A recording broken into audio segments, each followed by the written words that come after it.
काशी विश्वनाथ भगवान ओगड़दानी त्रिकालदर्शी कैलाशी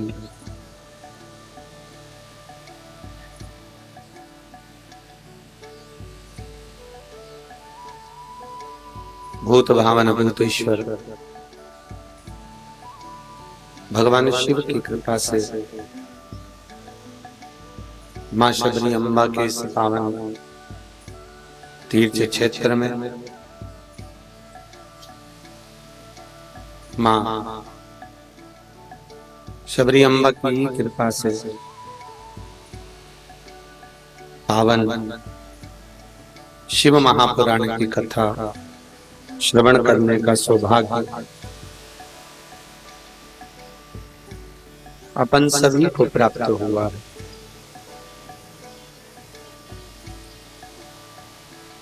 बाबा विश्वनाथ की कृपा हो, करुणा हो, तब जाकर हमारे जीवन में हमें शिव की भक्ति प्राप्त हो पाती।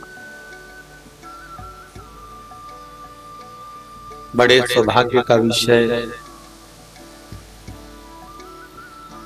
शिवरी नारायण का है, जहां पर सीताराम सरकार की कृपा से, करुणा से राघव मित्र मंडल द्वारा शिव महापुराण की कथा को श्रवण करने का सौभाग्य मिला।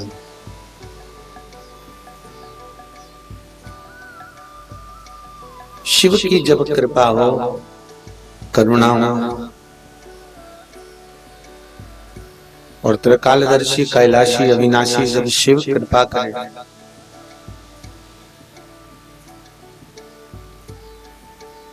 तब जीवन का ऐसा कोई दुख या कष्ट नहीं है जो कटता नहीं।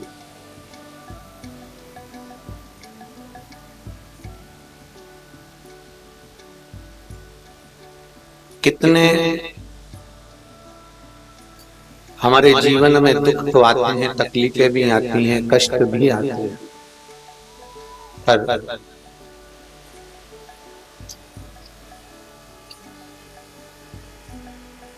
मान लो यदि भगवान के चरण यदि हमारे पास में है, भगवान के चरणों का सुख हमारे पास में है, तो वो दुख का भान नहीं होता, दुख का स्मरण नहीं होता।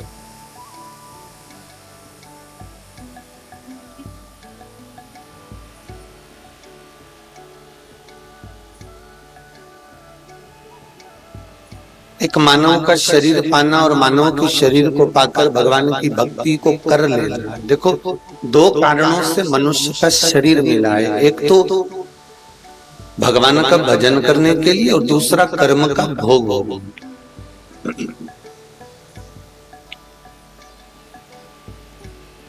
हमारे जन्म का केवल दो कारण है, एक कर्म का हमें भोग भोगना है और एक भगवान का भजन करना है। क्योंकि 84 लाख योनियां काटते काटते अंतिम योनि जो है वो मनुष्य की है, और इसके बाद में फिर जो योनि प्राप्त होगी वो भरोसा नहीं।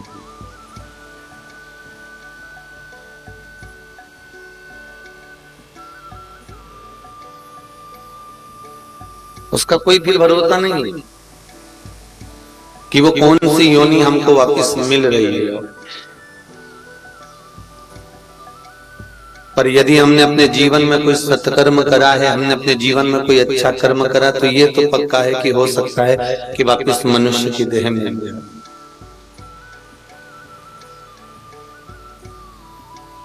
आज राघव मित्र मंडल शंकर की कथा करा रहे हैं, शुभ कार्य कर रहे हैं, अच्छा काम कर रहे हैं, तो हम तो भगवान से प्रार्थना करेंगे कि हर बार ये ऐसे ही मानव का देह धारण करें और ऐसे ही शुभ कर्म करते रहे।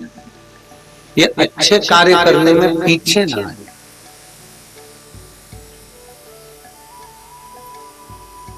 धन तो एक वैश्या भी कमा लेती है, पर उसको सत्कर्म में नहीं लगा पाता।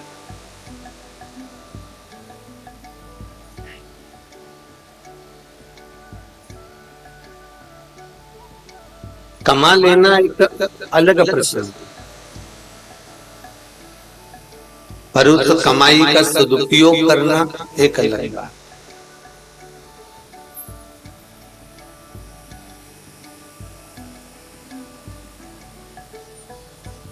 जितना बड़ा मकान होता है, उतने बड़े मकान में आपका जो कमरा होता है वो बहुत छोटा सा होता है। बोलो होता है कि नहीं होता? कि पूरे मकान में ही आप सो रहे हो, पूरे मकान में ही आप रह रहे हो, एक छोटा सा। और एक बाध्यन तो थोड़ा कम रखना, छोटा सा कमरा होता है। छोटे से कमरे में भी आप जिस पलंग पर सोते हो उसमें भी तुम्हारा स्थान एक छोटा सा होता है।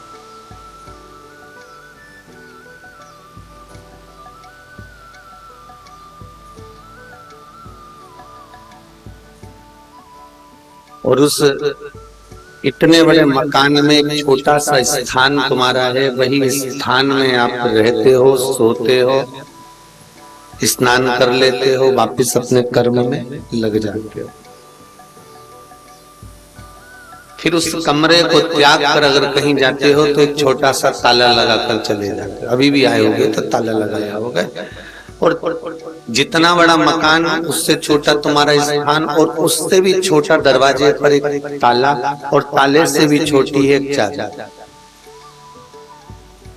और वो चाबी तुम्हारे पास में है। और तुम्हें कितना विश्वास है कि ये चाबी मेरे पास है तो मेरे घर में कोई प्रवेश जम के तो बोलो नहीं कर सकता।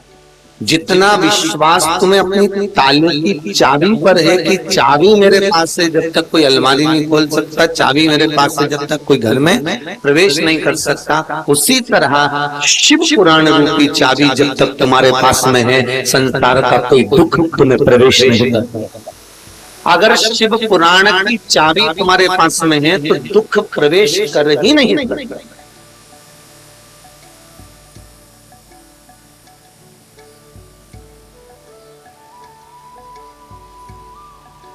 बस विश्वास पूर्ण रखना भगवान के ऊपर, भरोसा रखना। अगर वो सुख देगा तो वही देगा, और दुख देगा तो वही देगा, और दुख को काटेगा भी वही। भाग्य में जो तुम कर आए हो वो तो तुम्हें मिलना है, मिलेगा जरूर, थोड़ा कष्ट तो आएगा, पर आने पर उसका स्मरण ऐसा करना कि वो कट जाए।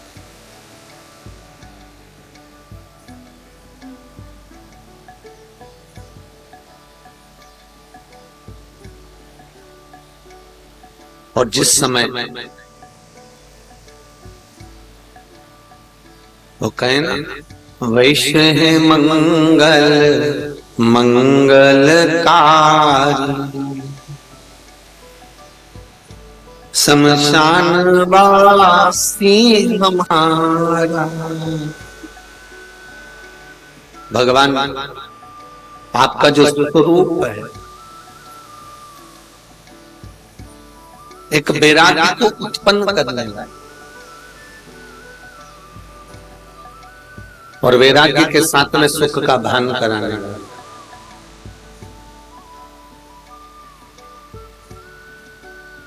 जब एक बात आपको पहले भी कही इसी व्यासपीठ पे कि शिव कभी भी आपके सामने आकर ये नहीं कहेंगे कि आप मुझे जल दो या बेलपत्र दो या धतूरा दो या भोग लगाओ या आप उनको पंचामृत चढ़ाओ। शंकर कभी नहीं कहेंगे कि आप मुझको ये चीज दो।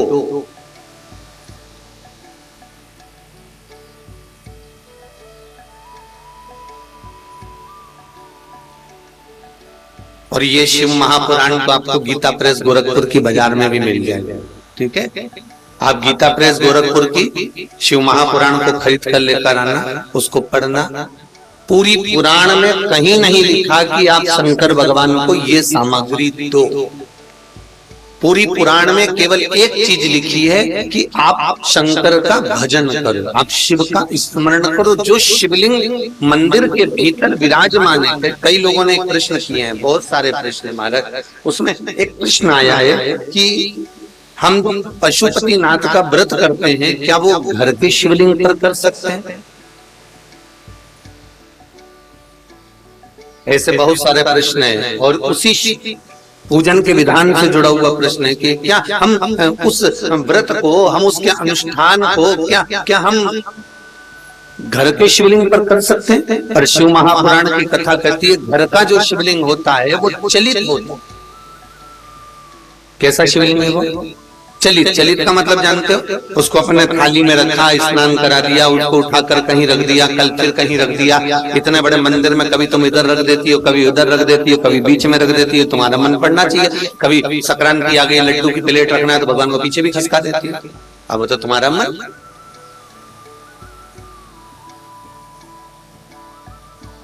और कभी कभी दिवाली का समय आ गया तो और कहीं भी लिखा सकती, तुम्हारा मन होना चाहिए। वो तो है बस तुम्हारी इच्छा, जैसा तुम्हारा मन वैसा महादेव। ठीक है, इसलिए शिव जी का एक नाम भी है मनसा महादेव। कौन सा महादेव? मनसा महादेव। मनसा महादेव मतलब मन से जो पूजन करिए, मन इच्छा से, चित्त वृत्ति से जो शिव को रिझाए।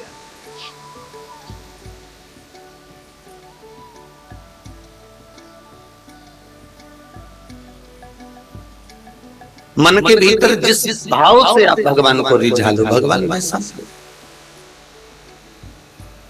तो कई लोग कह रहे हैं कि हम पशुपति व्रत करें तो क्या घर में जो शिवलिंग है या आप जो उपाय बताते हो वो घर के शिवलिंग पर कर सकते हैं क्या? नहीं, क्योंकि घर का शिवलिंग स्थिर नहीं है। घर के शिवलिंग एक जगह पर स्थायी नहीं है। मंदिर का जो शिवलिंग होता है, भले वो छोटा हो, किसी भी रूप में हो, पर उस शिवलिंग पर जब हम अनुष्ठान करते हैं, उस शिवलिंग पर जब हम पूजन करते हैं तो उसका फल हजारों गुना प्राप्त हो जाए, हजारों गुना। और अच्छे से समझ लो भाई, बहुत अच्छे से समझना हमारे। जैसे शिव महापुराण के अंतर्गत लिखा हुआ है कि आप कोई उद्यापन करते हो, किसी भी चीज का उद्यापन करा, आपने तीज का करा, चतुर्थी का करा, शुक्रवार का करा, या सोमवार का करा, या संकट सोमवार का करा, या कोई चतुर्थी माता का, छठ माता का, तीज माता का, गणगौर का, किसी का भी उद्यापन तुम करते हो, तो उद्यापन में जो घर की बहन बेटी होती है या घर के जो देवरानी, जेठानी, ननंद या घर के लोग होते हैं, इनको उद्यापन में नहीं गिना जाए। शिव महापुराण कहती है क्योंकि ये तुम्हारे घर के सदस्य हैं। अगर तुम उद्यापन करोगी, इनको तो तुम्हें भोजन कराना ही पड़ेगा, इनको तो तुम्हें भोजन पे बुलाना ही पड़ेगा। उद्यापन किसका लगता है? जैसे तुमने किसी दूसरे को बुलाया और दूसरे को बुलाकर सुहाग का सामान दिया। अभी जैसे तुम लोग कल वो मकर संक्रांति करी होगी तो अपनी अपनी जेठानी को, देवरानी को चाय की पत्ती का, छन्नी का डब्बा दिया ही होगी, बाल्टी दिया ही होगी।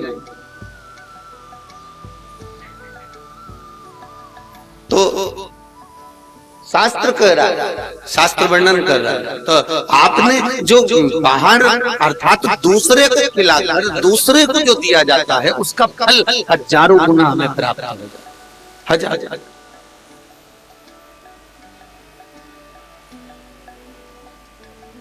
फिर समझ लो और अच्छी तरह से, तुम्हारे घर में, तुम्हारी दुकान पर कोई ब्राह्मण का लड़का काम कर रहा है, ठीक है, कोई ब्राह्मण का लड़का तुम्हारे यहाँ पर काम करता है, सामान उठा उठा कर देता है, कोई काम करता है, कोई नौकरी करता है। तुमने उससे कहा कि हमारे यहाँ 16 श्राद्ध आई है तो तुम्हें काम करना, तुम भोजन के लिए आ जाए, ठीक है। तुमने उसको दक्षिणा भी दे दी, तुमने उसको सामान भी दे दिया। अब तुमने ये विचार करा कि मैंने ब्राह्मण को भोजन करा दिया तो उसका फल मिलेगा, पर याद रखना जिस दिन तुमने ब्राह्मण को भोजन कराया है उस दिन पूरे दिन तुम उस ब्राह्मण से अपने घर का या दुकान का काम मत कराना। अगर कराया तो वो पुण्य तुम्हारे खाते में नहीं जोड़ेगी, फिर वो पुण्य तुम्हारे खाते। इसलिए शिव महापुराण कहती है कि अगर हमारे घर में कोई ब्राह्मण काम भी कर रहा है, दुकान पर कोई ब्राह्मण काम कर रहा है और तुमने श्राद्ध पक्ष में अगर भोजन कराना ही है तो दूसरा ब्राह्मण को नोट हो। दूसरे ब्राह्मण को कहिए जिससे वो आकर भोजन भी करे और गायत्री भी करे, स्मरण भी करे। अब मालूम पड़े तुमने अपने ही दुकान के ब्राह्मण को बुला लिया और उसको भोजन करा दिया, अब उससे ही बाद में खाना खाते ही बोले देख वो सामान लेके चले आना, दुकान पे जा रहा है तो खाना खा के। अब वो खाना खाने के बाद वो सामान उठा के तुम्हारा लेकर दुकान जा रहा है, तुम्हारे पति का टिफिन लेके जा रहा है, तो बताओ तुम्हारे दादा परदादा को पुण्य मिलेगा? अरे बोलो तो नहीं। उसी तरह तुम कोई उद्यापन कर रही हो, संतोषी माता का करा, शुक्रवार का करा, इसका करा, उसका करा, जिसका भी तुमने उद्यापन करा, और अपने घर के बहन बेटी, अपने घर की जेठानी देवरानी सबको गिन लिया, और बाद में कोई घर में काम कर रही है, वही पट्टी उठा रही है, वही झाड़ू लगा रही है, वही सामान समट रही है, वही आगे बढ़ बढ़ के सारा काम कर रही है, और तुमने उसको खिलाया, और खिलाने के बाद तुमने सुहाग का सामान भी दे दिया, डब्बा भी दे दिया, ये भी दे दिया, और तुम सोच रही कि सारा तुमने मेरे खाते में आ गया, अठन्नी ना मिलेगी। ये गड़बड़ घोटाला करना बंद कर दो।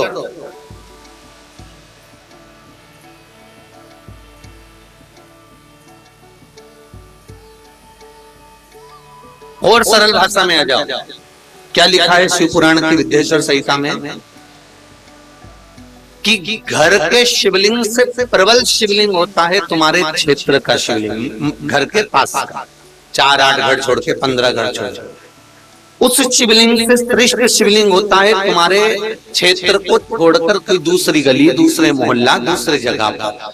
उससे प्रबल शिवलिंग होता है तुम्हारे घर से आधा किलोमीटर छोड़कर, उससे प्रबल शिवलिंग होता है तुम्हारे घर से 1 किलोमीटर छोड़कर, उससे प्रबल शिवलिंग होता है तुम्हारा गांव छोड़कर, उससे प्रबल शिवलिंग होता है दूसरे गांव का शिवलिंग, उससे प्रबल होता है अन्य तीर्थ व्रत का शिवलिंग, उससे भी प्रबल होता है किसी जंगल के अंदर जहां कोई नहीं जा रहा, वो शिवलिंग। हमारे यहाँ शिवलिंग का भी प्रमाण कहा गया कि उतना फल कहां से प्राप्त हो सकता, किस जगह से हम फल प्राप्त कर सकते।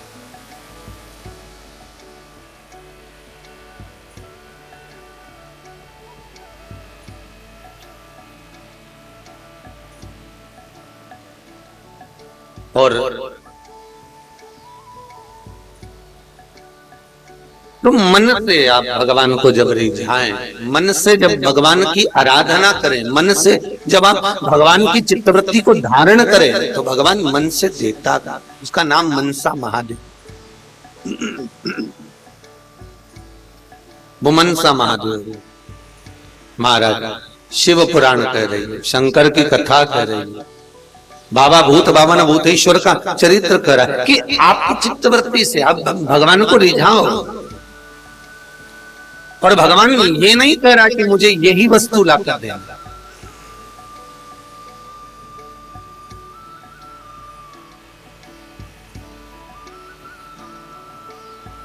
भगवान शंकर को तो जो जो वस्तु चढ़ती है वो सारी झूठी ही तो चढ़ती है। देखो आप, जल चढ़ाया तो वो मछली का झूठा है, काय का झूठा है वो मछली का। दूध चढ़ाया तो गाय के बछड़े का झूठा, फूल चढ़ाया तो भंवरे का झूठा, जो चढ़ा सब झूठा।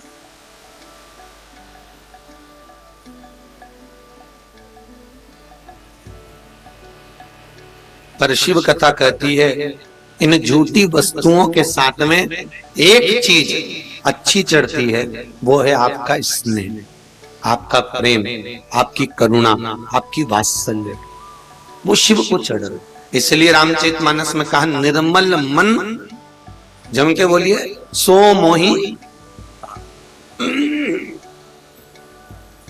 आपका जो मन है, आपकी जो वृत्ति, आपकी जो आनंद है, आपका जो सुख है, आपकी चित्त वृत्ति का जो आनंद है, आपका जो स्वभाव है, वो भगवान को रिझाने के लिए श्रेष्ठता कहा।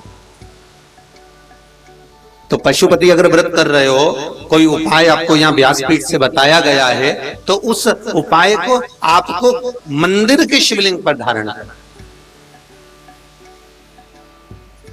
जहां पर देव अधिदेव महादेव स्थिर होकर विराजमान, जहां पर बाबा कालों के काल महाकाल स्थिर बैठे, महाराज स्थायी।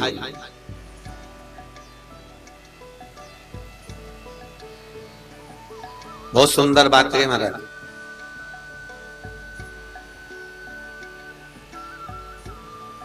शंकर भगवान की पूजन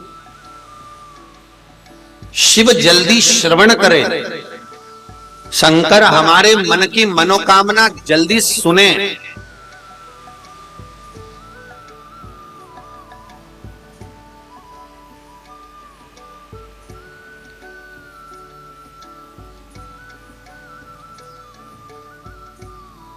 शंकर भगवान हमारी मनोवांछित तो फल की कामना पूर्ण करे।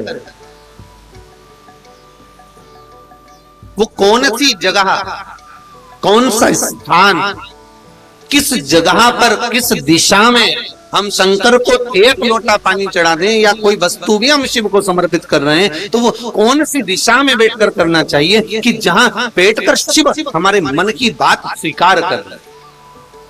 और ये बात आपको पहले भी कथा में कही और आपने टीवी के माध्यम से सुना होगा। शंकर को ना पूर्व से मतलब है ना पश्चिम से मतलब है।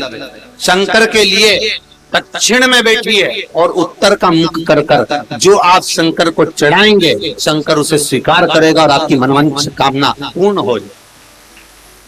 आपकी मनोकामना मनसा महादेव पूर्ण कर देगा। बस आपका चित्त वृत्ति, आप जहां बैठ रहे हो वहां शंकर भगवान के शिवलिंग में जहां जलाधारी होती है वो उत्तर का भाग होता है। जलाधारी कहां गई है? उत्तर की ओर गई है। तो आपको बैठना कहां है? जम के बोलो। दक्षिण में बैठना है। पर आप बैठते कहां हो? जहां जलाधारी बहकर जा रही है, इधर जलाधारी बह रही है, इधर शिवलिंग है, तो तुम यहां बैठोगे जहां से जलाधारी अपने राइट हैंड की ओर जा रही है। ऐसा नहीं, अगर जलाधारी इधर जा रही है तो आपको इधर बैठकर पूजन करना है। जलाधारी की भाग की बिल्कुल सामने बैठ जाओ, इधर भाग, तो जलाधारी जल उधर जाएगा। उत्तर की ओर तुम्हारा मुखाग्रविंद होना चाहिए।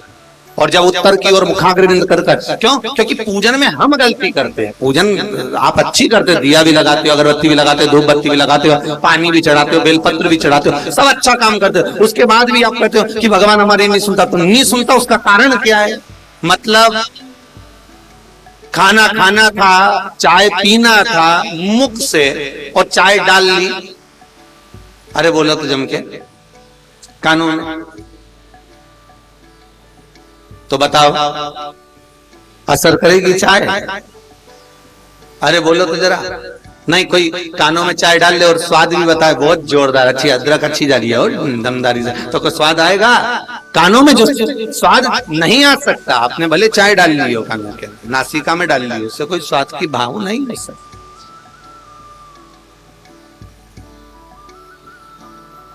पर यदि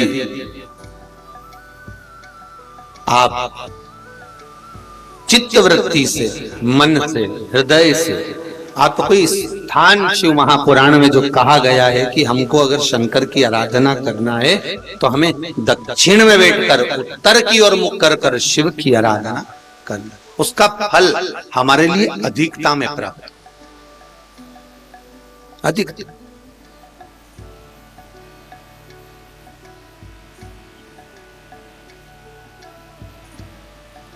और जब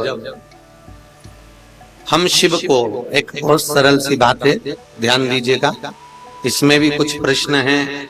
कोई किडनी से जुड़ा हुआ किसी ने प्रश्न करा, कोई ने अन्य चीजों से जुड़ा हुआ प्रश्न करा। तो 7 दिन की कथा में आज 6ठा दिन हो गया। आगे की जो 1 दिन से लेकर 5 दिन की कथा है उसमें किडनी के जुड़े हुए भी प्रश्न के उत्तर दिए गए हैं।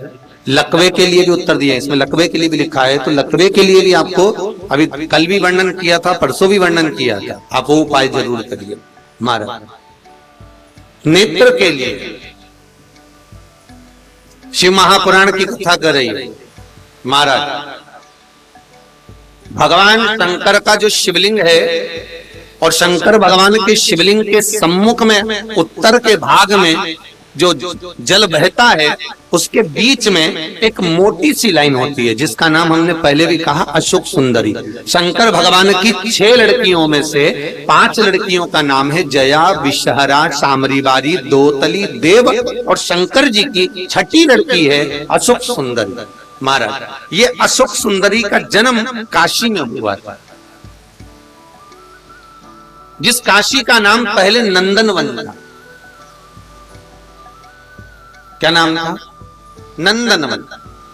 उस काशी में अशोक सुंदरी का जन्म, अर्थात माता पार्वती को भगवान ने भ्रमण कराने के लिए जब पार्वती मैया बोली आज मेरा मन कर रहा है कि अपन नंदनवन चलते हैं, तो भगवान शिव काशी ले गए पार्वती मैया। और वहां उन्होंने एक वृक्ष को सम्मुख में बैठकर माता जगत जननी जगदम्बा माता पार्वती ने उस वृक्ष की साक्षी में उस वृक्ष से एक कन्या को प्रकट करा, जिसका नाम शोक को दूर करने वाली अशोक सुंदरी। महाराज जो शोक को दूर कर दे, दुख को दूर कर दे, उस कन्या को प्रकट किया। अब अशोक सुंदरी का जो स्थान है वो जहां जलाधारी है, जहां से पानी बहता है, उसके बीच में जो एक लाइन है वो अशोक सुंदरी का स्थान है। बहुत ध्यान से सुनना महाराज कथा। और अभी तक शायद टीवी पर यह क्रम मिला भी नहीं होगा जो क्रम आज वर्णित किया जाए। अशोक सुंदरी की जगह मध्य भाग, समझ में आ रहा है ना सबको? फिर अच्छे से समझ लो। ये शिवलिंग, ठीक है, ये जलाधारी जहां से पानी नीचे गिरता है, ये दोनों पूरा गोल भाग, यहां से पानी नीचे जा रहा है, तो इसके बीच में जहां से पानी जाता है उसके बीच में जो स्थान है वो अशोक सुंदरी का स्थान है, शिव जी की बेटी का स्थान। अब शंकर जी की जो बेटी का मध्य भाग में स्थान है अशोक सुंदरी का, वहां पर आपको शहद की 7 बिंदी रखना है। और जो ये शिवलिंग रखा है, इस शिवलिंग के तुम पीछे की ओर बैठे हो, यहां बैठे हो ना दक्षिण में, तो यहां बैठे हो, तो पीछे का जो शिवलिंग का भाग है इस पे आपको चंदन का लेपन करना। महाराज शिवलिंग के पीछे के भाग में, अर्थात जहां आप बैठे हो, पूरे शिवलिंग पर चंदन नहीं लगाना, जहां आप बैठे हो उसके सम्मुख भाग में आपको चंदन का लेपन करना है। भारत एक पीला चंदन होता है और एक लाल चंदन होता है। लाल चंदन कभी आप किराने वाले की दुकान पर जाएंगे तो वहां पर आपको लाल चंदन प्राप्त हो जाएगा। आपको जो लेपन करना है वो लाल चंदन का लेपन करना है। आपको पहले भी कथा में बताया कि शंकर भगवान को कुंकू नहीं चढ़ता, रोली नहीं चढ़ती, क्योंकि बाबा को अगर चढ़ता है तो लाल चंदन चढ़ता है। तो लाल चंदन का आप जब लेपन कर दें, लेपन करने के बाद शहद की 7 बिंदी आपको अशोक सुंदरी वाली जगह पर रखना है। महाराज रखने के बाद बाबा से विनती करना है और चंपेश्वर महादेव का स्मरण करना है। चंपेश्वर महादेव का स्मरण कर कर हाटकेश्वर महादेव का नाम लेकर बिंदी को लगाना है। लगाने के बाद उसी बिंदी को आपको एक कटोरी में, अब बिंदी कितनी लगेगी, जरा जरा सा शहद लगेगा, उसको छोटी सी कटोरी में लेकर आ जाना है। महाराज उसको लाने के बाद में शाम के समय पर प्रदोष काल के अंतर्गत, प्रदोष काल किसको कहा गया? सूर्य अस्त जब होता है, सूर्य अस्त के समय से 1-1.25 घंटे का जो समय वर्णित किया गया वो प्रदोष काल का वर्णन किया गया। महाराज तो उस समय पर नैनों में उसको काजल जैसा लगाना है और ऊपर की ओर देखना है। लगभग 1 मिनट देख लिया, 1.5 मिनट देख लिया, बहुत, उतना बहुत काजल जैसा लगा।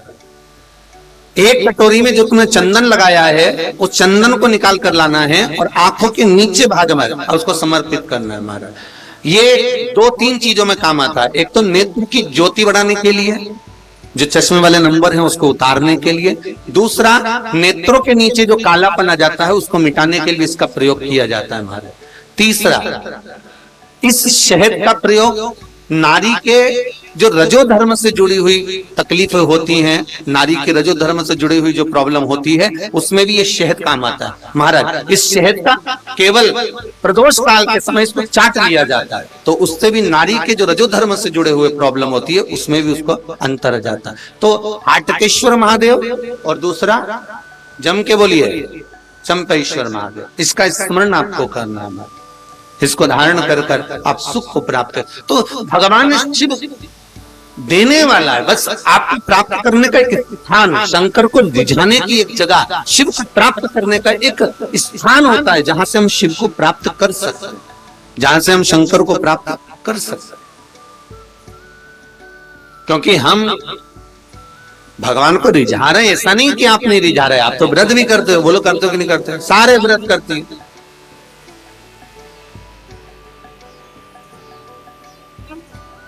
पर उस व्रत के करने से फल भी तो मिलना चाहिए ना, थोड़ा बहुत तो मिले ना। देखो है, थोड़ा बहुत मिल जाए पर मिलना तो चाहिए। नहीं मिलने का कारण क्या है कि व्रत तो आप कर रहे हो पर व्रत वहां तक पहुंच रहा है क्या, वो भी तो देखो। अर्थात हमारी पूजन में, हमारी आराधना में, हमारी अर्चना में कोई ना कोई कमी जरूर। आप आए नहीं और सुबह हो गई, मेरी पूजा की थाली धरी की धरी है। क्यों नहीं आए?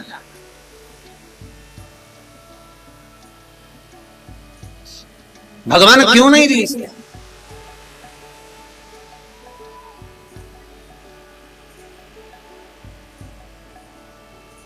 कभी कभी भगवान को प्रेम भाव से, हृदय की गहराई से, आनंद के साथ उसको रिझाने का प्रयास करिए। कभी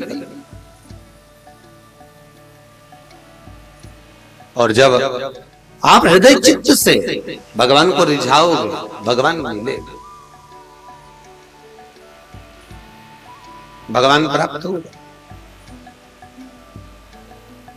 एक बात हम तो कहना चाहेंगे, जितना विश्वास आपको चाबी पर है, अंदर कोई नहीं जाएगा। बस वही विश्वास मेरे शिव पर होना चाहिए कि दुख नहीं आए, दुख नहीं आ सकता। फिर वही बात आ गई, एक पति पत्नी नाव में जा रहे थे जहाज पर, और जहाज के मैनेजर ने कह दिया जहाज डूबने वाला है, जल्दी जल्दी भागो सब। अब जितने लोग जहाज में 200, 250, 500 जितने लोग बैठे थे, सब नौका लेकर, सब ट्यूब लेकर भागने लगे। एक पति सुनामी लहरों का आनंद ले रहा था, लहर ऊपर उछाले भर रही थी और पति आनंद ले रहा है। पत्नी दौड़ कर आई, सुनो सब अपनी बीवी और बच्चों को बचा रहे हैं। मैनेजर ने कह दिया जहाज डूबने वाला है, चलो जल्दी चलो, अपन को भागना है यहाँ से। पति कुछ नहीं सुना, पत्नी फिर नीचे गई, फिर आई, उसने देखा पूरा जहाज डोलने लगा, लग रहा है कि जहाज डूबने वाला है। फिर पत्नी ने कहा जल्दी चलो, आप हमें बचाओ, सब अपने अपने बीवी बच्चों को बचा रहे हैं, तुम हमें बचाओ, जल्दी चलो, मैं मर जाऊंगी, चलो तो सही जल्दी, अरे मर जाएंगे, जल्दी चलो। पति फिर भी कुछ नहीं बोला। पत्नी को लगा, पत्नी ने तुरंत अपने पति से कहा मैं जानती हूं तुम मुझे बचाना नहीं चाहते, क्योंकि तुम तो यही चाहते हो कि मैं मर जाऊं और तुम दूसरी शादी कर लो। पति को क्रोध आ गया, मर जाऊं करती है। पति ने जेब में से बंदूक निकाली, पत्नी के सिर पे रख दिया, ले मैं तुझे अभी मार डालता हूं, 1 मिनट की देरी नहीं लगेगी, तू अभी मर जाएगी। और पत्नी के सिर पर रखकर खटका दबाने वाला था। इतनी देर में पत्नी मुस्कुराने लगी, हंसने लगी, ठहाका लगाने लगी। पति ने कहा क्यों, तेरे सिर पर बंदूक रखी है, तू मरने वाली है, खटका दबने वाला है और तू हंस रही है। पत्नी कहती है मैं अच्छी तरह से जानती हूँ तुम मेरे पति हो, तुम मुझे मार नहीं सकते। पति कहता है जितना विश्वास तुझे अपने पति पर है कि पति तुझे मार नहीं सकता, उतना विश्वास मुझे महादेव पर है कि वो मुझे डूबने नहीं दे सकता। बस वही विश्वास चाहिए हमें, वही विश्वास चाहिए कि वो डूबने नहीं देगा, वो हमको कष्ट नहीं दे।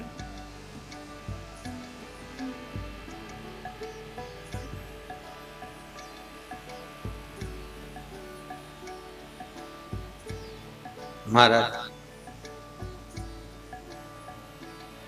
वो कहे अगर भोले बाबा का सहारा न होता तो दुनिया में कोई हमारा ना हो। कौन हो? माता के गर्भ में पड़े हो तो भी एक पिंड के रूप में पड़े हो, और बाहर निकलने के बाद जब अंतिम क्षण होगा, श्वास छूटेगी, तभी भी एक पिंड की तरह ही पड़े रहोगे। बस केवल पड़े हुए हो, केवल पड़े हुए। आग लगी इसलिए हमारे यहाँ मरने के बाद एक पिंड दान किया जाता है कि बस अब अंतिम बिंदु यही है, आटे का बना लिया, रख दिया, यही जान। जन्मा भी तो पिंड था, मरा।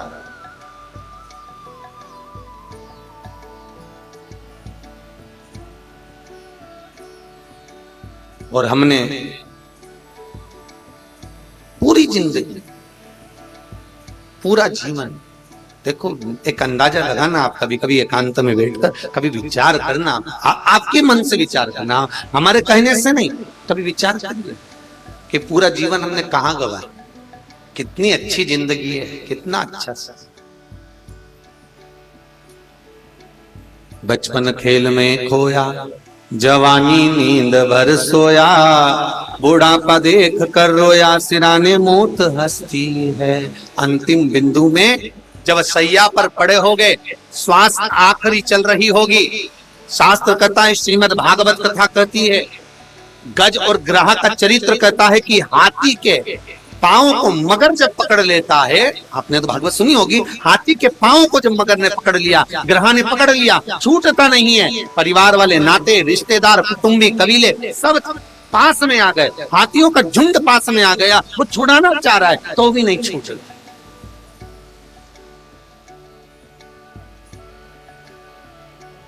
फिर भी नहीं छूटा।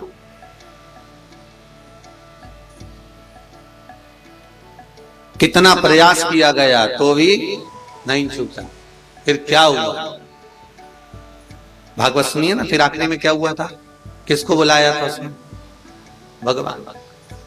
अंतिम बिंदु में बस मनुष्य को फिर आखिरी में कुछ नहीं समझ में आता, तब कहता है अब तो भगवान शरीर, तो यहाँ केवल मनुष्य के लिए और कुछ रह भी नहीं जाता। अंतिम बिंदु आखिरी में, जब डॉक्टर भी हार जाते हैं तो डॉक्टर भी कह देते हैं भजन चालू करो। डॉक्टर भी कह देते हैं एक डॉक्टर और है, एक और बैठा है ऊपर, वो सब कुछ कर सकता है, करो आप भजन। अंतिम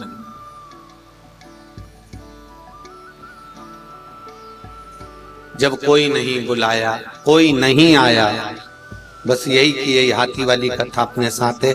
पलंग पर पड़े रहोगे, अंतिम में आखिरी सांसें गिनते रहोगे। वो जिस आईसीयू में, जिस वेंटिलेटर पर तुमको पटक कर रखा जाएगा, उसके पास में किसी को आने नहीं दिया जाएगा। पड़े बस आंख, अंतिम अंतिम अंतिम।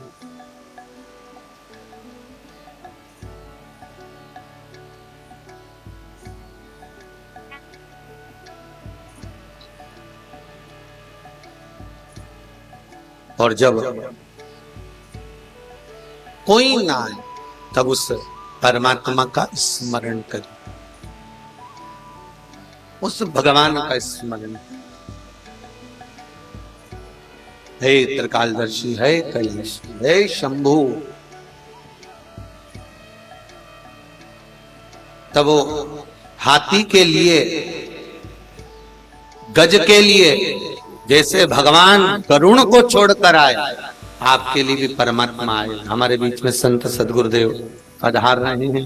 एक बार जोरदार ताली बजाकर आपका स्वागत। श्री श्री 1008 श्री राम गोपाल दास जी महाराज, मारुति धाम, देवरघटा, देवघाट से आप पधारे। जोरदार ताली बजाकर स्वागत करें।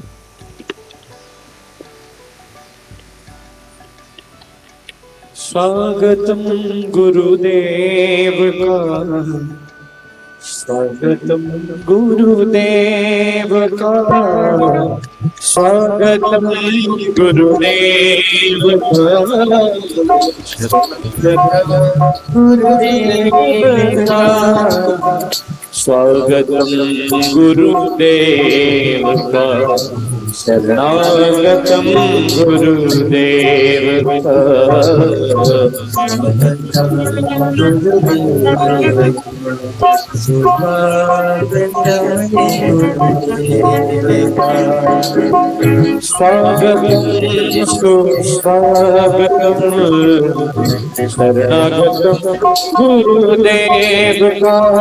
सुस्वागतम शरणागतम गुरुदेव का, स्वागतम गुरुदेव, स्वागतम गुरुदेव,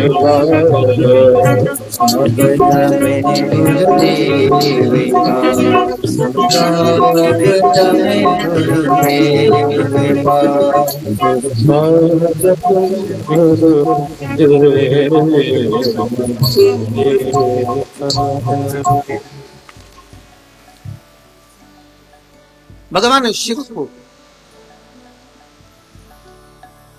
अगर दिल से पुकारा गया है तो भगवान,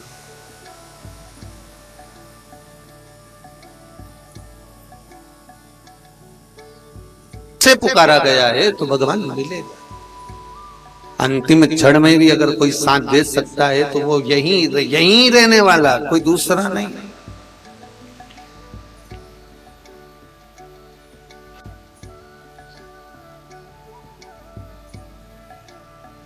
अगर ईमानदारी से बोलो, पूरी पुराण उठाकर देखना, रविवार, सोमवार, मंगलवार, बुधवार, गुरुवार, शुक्रवार, शनिवार, जितने भी वारों का निर्माण करा वो किसने करा? देवाधिदेव महादेव। जितनी तिथियों का निर्माण करा सब भगवान शंकर ने। नक्षत्रों का निर्माण करा भगवान शिव ने। सबसे बड़ा त्रिकालदर्शी, कालों का काल महाकाल, एक एक समय, एक एक घड़ी, एक एक पल, एक एक क्षण, एक एक समय, हर चीज का निर्माण शिव ने करा। रविवार, सोमवार, मंगलवार, बुधवार, गुरुवार, शुक्रवार, शनिवार, ये सारे जो वार बनाए ये शंकर ने बनाए। तो परिवार किसने बनाया? अरे बोलो तो सही, 7 वारों में एक और भी तो वार है। कौन सा? जम के बोलो, परिवार। तो ये किसने बनाया है? शिव ने। किसी भी देवी देवता का कभी फोटो का दर्शन करना, भगवान विष्णु का दर्शन करना, वो अपने बच्चों के साथ कभी नजर आए क्या? अरे बोलो जमकर। ब्रह्मा जी का दर्शन करना, वो अपने बच्चों के साथ नजर आए क्या? नहीं। इंद्र का दर्शन करना, वो अपने बच्चों के साथ नजर आए क्या? नहीं। 33 कोटि देवता में कोई देवता अपने बच्चों के साथ नजर नहीं आते, पर देव आदिदेव महादेव शंकर भगवान अपने पूरे परिवार के साथ नजर आते हैं, क्योंकि परिवार मैंने बनाया। तो ये तुम मृत्यु लोक पर आकर तुम ये विचार मत करना कि तुम्हारा परिवार है, तुम्हारा कुटुंब, तुम्हारा कबीला, तुम लेकर क्या आई थी और तुम क्या लेकर आए थे? साहब लाए तो वही उसने दिया है।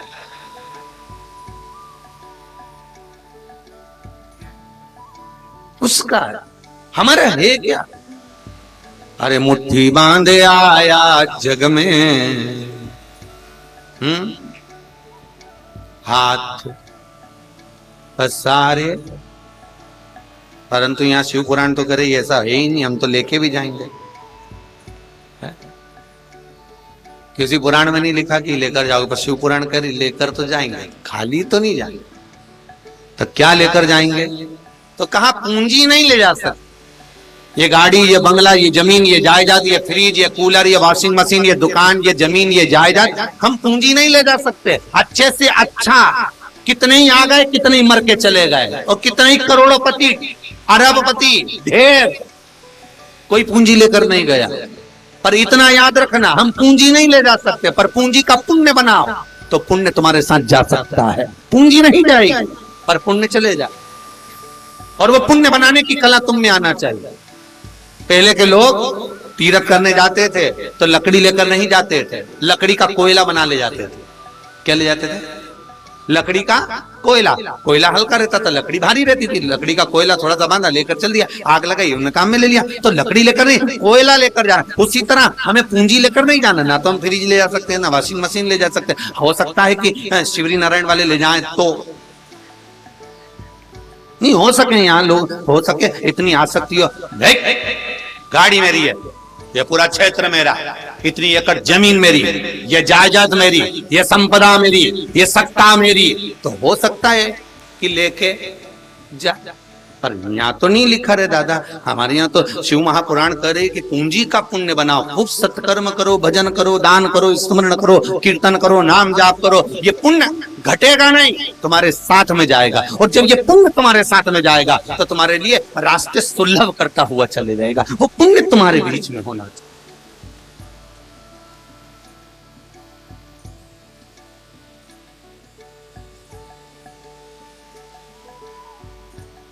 वो पुण्य तुम्हारा होना चाहिए।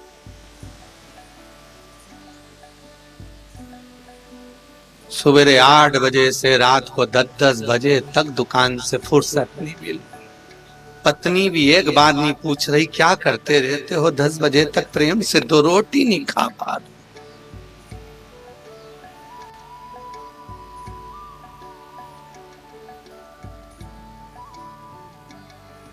अच्छा, सास में तो ऐसा गुण रहता है, सास तो अपनी बहू से कही देती है एक आध बार, तो एक आध बार बहू कहती है 1 मिनट की फुर्सत नहीं मिली। क्या करे दिन भर, क्या करे? तो बहू को तो फिर गुस्सा आ जाए, तुम्हें दिखता नहीं मैं क्या करती हूँ। सास भी कह देती है 2 औलाद घर में, हमारी तो 6 थी, और जितने तो अब नहीं आते मेहमान, उससे दुगने पहले आते थे। सबका भोजन बनाना, और अभी तो और हल्का काम हो गया, गैस जलाया, फटर फटर करा ने, आग लगाई ने, बना बुनो के ने, कुकर ने मुकर सब। पहले के जमाने में चूल्हा लगा, फूकनी से फूक मार, बैठी रे, आंख में धुआं पड़ी रिया। सवेरे उठी थी तो रामकली थी, चूल्हे के पास बैठी तो भेरू कली हो गई। भाई अब भोगे सो, तो पहले का समय कितना विचित्र था। हाथ से कपड़ा धो, पचीटा मार, मोगरी से कूट, फिर धो, फिर डाल, कंगाल, पानी भर के ला। अभी कौन सा काम दिया? उसके बाद भी बस फिर फुर्सत नहीं मिल रही। फुर्सत तो कर क्या रहे हो? सुबह से उठी आराम से 6:30-7 बजे, पहले की बहुओं तो और जल्दी उठ जाती थी, 6:30-7 बजे उठ जाए तो बहुत बड़ी बात है। मैं तो बोल रहा हूँ 6:30 नहीं तो बेचारा पति 2 बार कोनी मारे, उठ जा मुझे, मम्मी उठ गई, उठ जा जा, फिर उठे और तो भी गुस्से में तो आ जाए, तू नीचे ले जा, नीचे।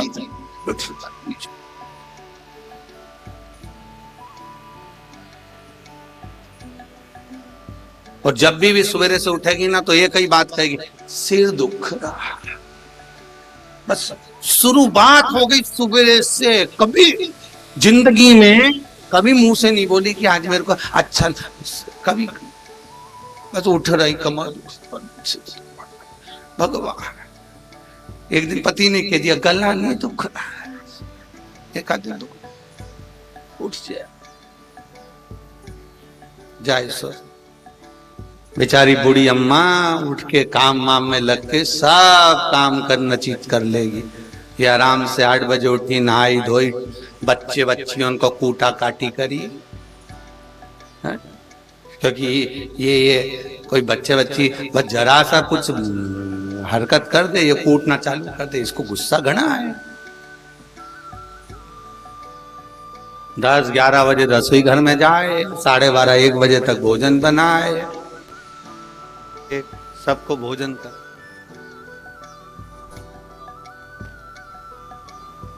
हेलो, सबको खाना खिलाने के बाद 1, 1:30, 2 बजे, 2:30 बजे बस, फिर पोता पोती करा नहीं करा, सो गए। 4-5 बजे उठ गए। वो तो अभी सीवर वाला महाराज आया है तो जल्दी जाना पड़ता है, नहीं तो समय बस है।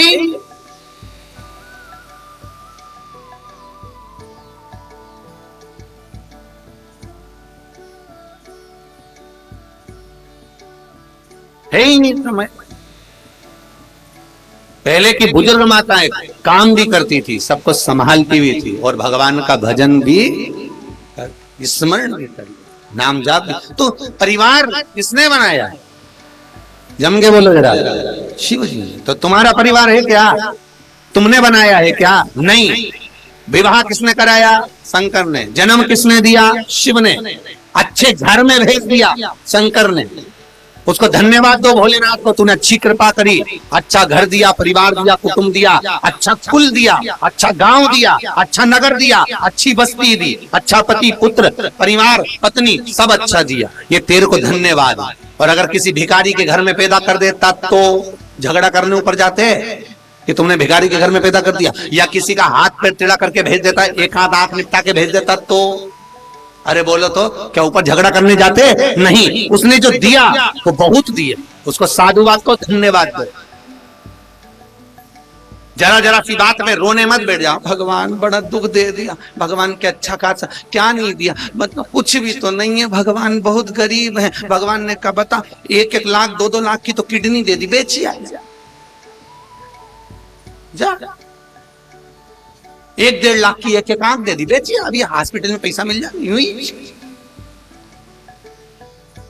लाख करोड़ का तो भगवान ने बनाकर भेजा है, मट्टी तो तुमने कर दिया उसको, जो भजन में नहीं लगाया। मट्टी तुमने कर। जो समझ गया शिव को, जो जान गया शंकर को, वो शिव का हो गया, वो शंकर को पहचान गया। तो ये सब मंगलवार तेरा है, शनिवार तेरा है, लो संभालो बालाजी परी। तेरा, ये सब कुछ तो तेरा, हमारा है क्या? संसार में जो कुछ है सब तुम।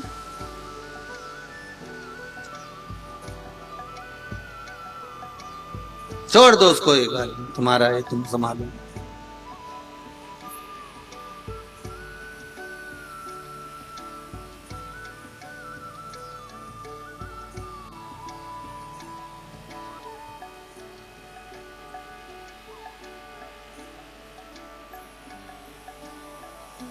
बस भक्ति बिंदु को धारण करो, पूरा भरोसा शिव पर रखो, छोड़कर। कार्तिकेय जी महाराज को माता जगजननी जगदम्बा ने कह दिया तो तारकासुर का संहार कर दे। तारकाक्ष विदुम्माली कमलाक्षकी का संहार शिव ने कर दिया, शंकर ने।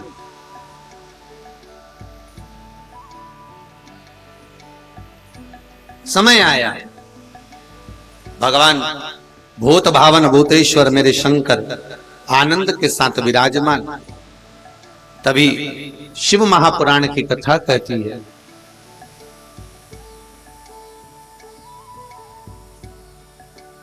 देवता और राक्षसों ने मिलकर मंथन करा। उस मंथन में जो सबसे पहले निकला वो गौ माता था।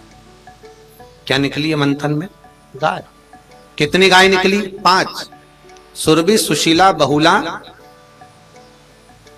ये सारी गायों का नंदा, सुभद्रा, ऐसी 5 गाय मंथन के समय पर प्रकट हुई। समुद्र मंथन में सबसे पहले निकली है गौ माता, उसके बाद निकला है विष। और विष किसको दिया गया? भगवान शंकर। क्यों भैया, भगवान विष्णु नहीं पी सकते थे क्या? बोलो तो, पी सकते थे, ठीक है। इंद्रदेव नहीं पी सकते थे विष को? पी सकते थे। ब्रह्मा पी सकते थे, तो शंकर जी के पास विष क्यों भेजा गया? जैसे घर में रखी हुई ठंडी रोटी ना बहू खाती, ना बेटा खाता, ना पोता खाता, वो ठंडी रोटी बुढ़िया के हिस्से में आती। उसी तरह जो विष है वो शंकर के, क्योंकि शिव पिता है, जगत का बाप अगर कोई है तो वो शंकर देव, अधिदेव, महादेव है। क्योंकि दुनिया के लोग गरम रोटी खाना जानते हैं, पर घर की जो माँ होती है वो जानती है कहाँ फेंकोगे, फेंकोगे तो अच्छा नहीं लगेगा। गाय को दोगे, मैंने 1-1 रुपया जोड़कर अपनी जिंदगी संवारी है, तो बूढ़ी माँ कहती है बेटा दाल गरम है, रोटी मुझे ला दे ठंडी, मैं खा लूं। केवल एक माँ होती है, केवल एक पिता होता है, जो घर का बुजुर्ग होता है वो ठंडी रोटी खाना जानता, वो कह देता है मैं ठंडी खा लूं, मुझे ठंडी प्रिय रहे। और वो ठंडी खाने के लिए उत्सुक भी रहते हैं, आनंदित भी रहते हैं, ठंडी खा सकते। और अच्छा बताना जरा, घर की बूढ़ी माँ को ठंडी रोटी अच्छी लगती है क्या? नहीं, उसको भी गरम अच्छी लगती है। विष किसको अच्छा लगेगा? अमृत तो शंकर को भी चाहिए।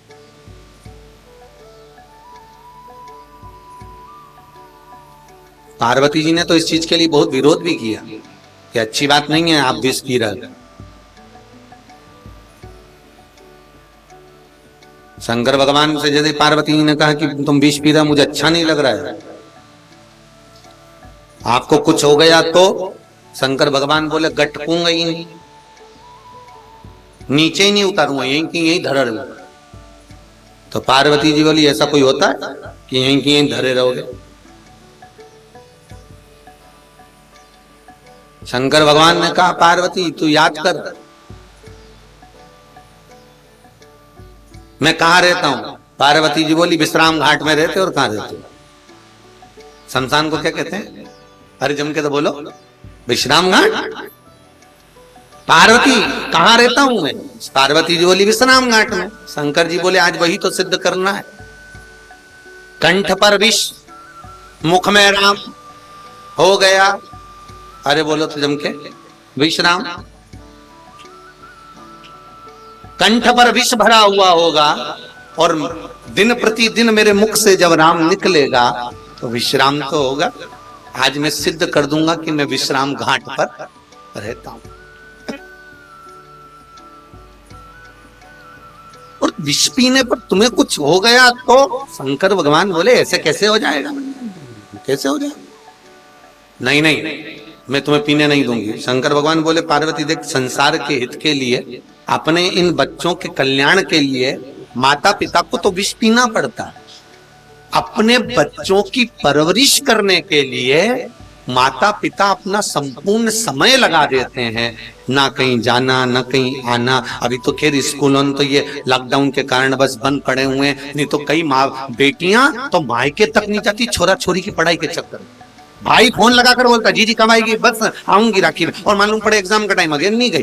फिर कहा तू आ जाना जी बस आऊंगी बाद में। भी बच्चे लोगों का थोड़ा सा देखना पड़ता है, देखो कोचिंग चल रही, ट्यूशन चल रही, ये चल रही, वो चल रही। बच्चों पर इतना फोकस, इतना ध्यान घर की माताएं देती है, घर के पिता देते हैं, बच्चों पर दिन बाद रात भर लगे रहते हैं कि पढ़े पढ़े पढ़े पढ़े।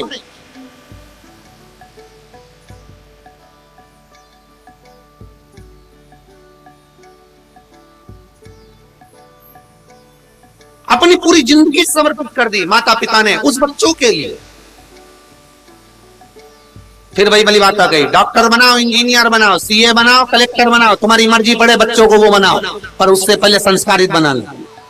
नहीं तो डॉक्टर बना भी दोगे, वो क्लिनिक छोड़कर नहीं आकर तू मर जाएगी।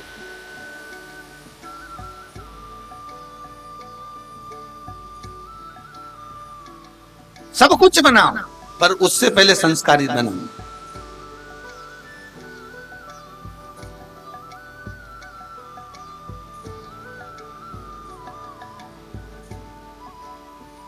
बहुत कठिन है महाराज। एक पिताजी ने एक लड़के को बुलाया, अपने लड़का गाड़ी पर जा रहा था, मोटरसाइकिल पे भुट भुट करके चालू करी और जा ही रहा था। पापा ने आवाज लगाया, एक छोरा इधर आ। हाँ पापा इधर आ। उसने गाड़ी खड़ी करी, जूते पहना था, अंदर आया। हाँ पापा एक गिलास पानी ला दे तो अंदर से जा।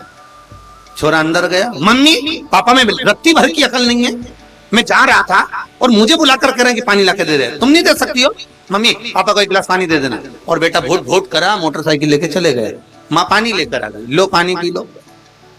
पिताजी ने पत्नी से पूछा, तुम्हारा राजकुमार कहाँ जा रहा है इतनी जल्दी में, जो पानी तक नहीं दिया? तो पत्नी बोली, रेलवे स्टेशन पे प्याऊ लगा, ये पानी पिलाने जा रहा है।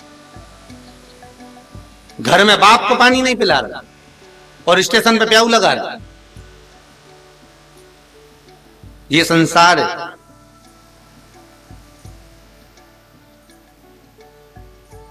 सिद्धता कहां? संपूर्ण जीवन शिव कह रहे हैं ये विष मुझे पीना पड़ेगा, अपने पुत्रों के लिए, अपनी संतान के लिए। ये सब देवता मेरे ही तो हैं, पीना तो मुझे। और विष लिया, पिया, कंठ पर आ गए। ये जो ठंडी रोटी है वो बुजुर्गों के हिस्से में यार, तुम कितनी भी ताजी खा लो और बुढ़िया कितनी भी बासी खा ले, बुढ़िया का बाल बांका नहीं होगा री कुछ। और तुम ताजी खा भी लोगे ना तो भी बहुत एसिडिटी हो रही है। अब तूने तो ताजी खाई और डोकरी ने बासी खाई, उसको कहीं नहीं हुई। क्योंकि जिसको राम रखे उनके कोई नहीं चखे, उसे कौन चखे? उसका कुछ नहीं। बस भगवान अगर तुम्हारे साथ में है, परमात्मा यदि तुम्हारे साथ रमा हुआ है, तो जिंदगी में कोई बाल बांका नहीं हो सकता। सिद्धता का सुख। आज सुबह एक माता जी मिलने आई थी, करें मंजू जी शर्मा यहीं की है, शिवरी नारायण की है क्या? खड़ी हो जरा,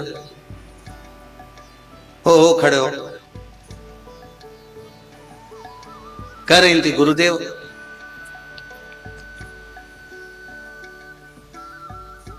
कि आपने कैंसर के लिए जो उपाय बताया था वो इतना कारगर रहा। इनको जरा माइक दिए, माइक दिए। गुरुदेव कैंसर, अच्छा आप बहन हैं? अच्छा अच्छा, हाँ तो आप बताओ जरा कि कैंसर का उपाय इतना कारगर रहा गुरुजी कि वो भगवान ही मालिक है कि शंकर ने क्या कृपा करी और कैंसर कहाँ गया। 4th स्टेज का कैंसर था गुरुदेव। चालू कर देना उसको। मेरे नंदोई जी को था। कहाँ से आई हो?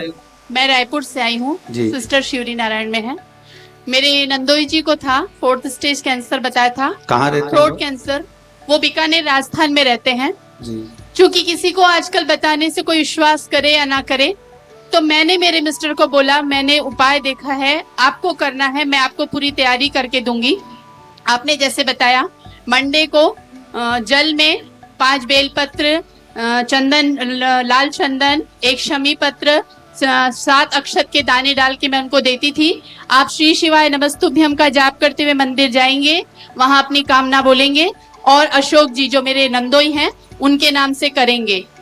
सेकंड, उनको 2 बार स्टेज का कैंसर कौन कौन कहाँ बता दिया? गले का बताया था उनको, वो बहुत ज्यादा गुटखा खाते हैं, थ्रोट कैंसर बता दिया। वहीं राजस्थान में बताया था? हाँ जी, राजस्थान जोधपुर में बताया था, वो बीकानेर में भी बताया, अपना जोधपुर में भी, जहां जहां उनकी रिपोर्ट आई सब जगह उनका 4th स्टेज बताया।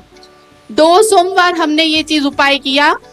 2 सोमवार के बाद जब तीसरी रिपोर्ट दिल्ली से आई, उनकी रिपोर्ट जोधपुर से दिल्ली भेजी गई, और जब वापस रिपोर्ट आई तो बोले कुछ नहीं है। बाबा की कृपा, विश्वनाथ पर भरोसा रखिए, बाबा कृपा करे। हर हर महादेव। रोइए नहीं, खुश होइए, बाबा ने कृपा कर दी, इससे बढ़कर और क्या चाहिए। बाबा ऐसे सबके घर बचा, यही सुख है जीवन में। विश्वास अगर है तो काल को भी महाकाल टाल सकता, अगर भरोसा है तो। और यदि विश्वास नहीं है शंकर का, तो वो दुनिया में, फिर विश्वास नहीं तो घर ही बिगड़ जाता है, तो फिर दुनिया क्या रहे। उस पर भरोसा। और एक नहीं महाराज जी भाई, आप तो रायपुर से आए हैं, पर एक नहीं, हजारों लोग हैं जो इस भारत की भूमि पर शिव महापुराण के उपाय कर रहे हैं। किसी की बेटी का संबंध नहीं होता, हो जाता, किसी के बच्चे नहीं होते, हो जाते, किसी का कोई कर्म, ये विश्वास पर टिकी है पूरा। आप शंकर का अनुमोदन करेंगे, शिव महापुराण का रसतत्व ग्रहण कर रहे हैं, तो सुख तो मिलेगा। ये खाली नहीं छोड़ सकती शिव पुराण।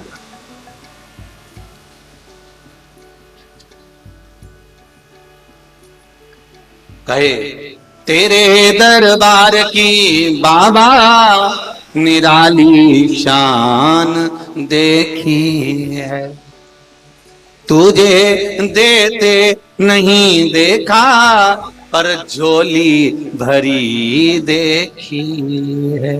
ये बाबा की कृपा। आप जो कामना लेकर, आप जो विश्वास लेकर भगवान की कथा में बैठे हो, आप जो कामना लेकर, विश्वास लेकर शिव की आराधना में बैठे हो, वो सुख तो मिलेगा, प्राप्त तो होगा, आनंद का।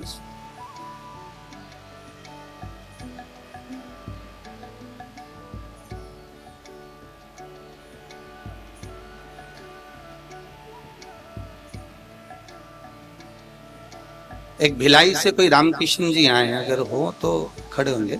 तो उनके बेटा पांव से चल नहीं पाता था, डॉक्टर ने कह दिया था कि इसको पोलियो हो गया, पर बाद में वो बेटा चलना चालू कर दिया, सब चले गए। सुबह का क्रम में आए थे रामकृष्ण जी भिलाई महाराज। शिव पुराण कहती, शंकर का अनुमोदन कहता, आपका विश्वास शिव के प्रति। भगवान शिव कह रहे हैं कि मुझे विष पीना पड़ेगा, मुझे विष पीना। और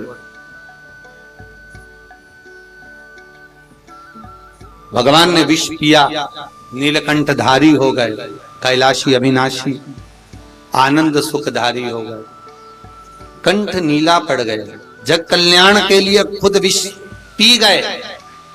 अमृत पीने वालों को जो नाम नहीं मिला वो शंकर को मिल गया, विष पीने वालों को।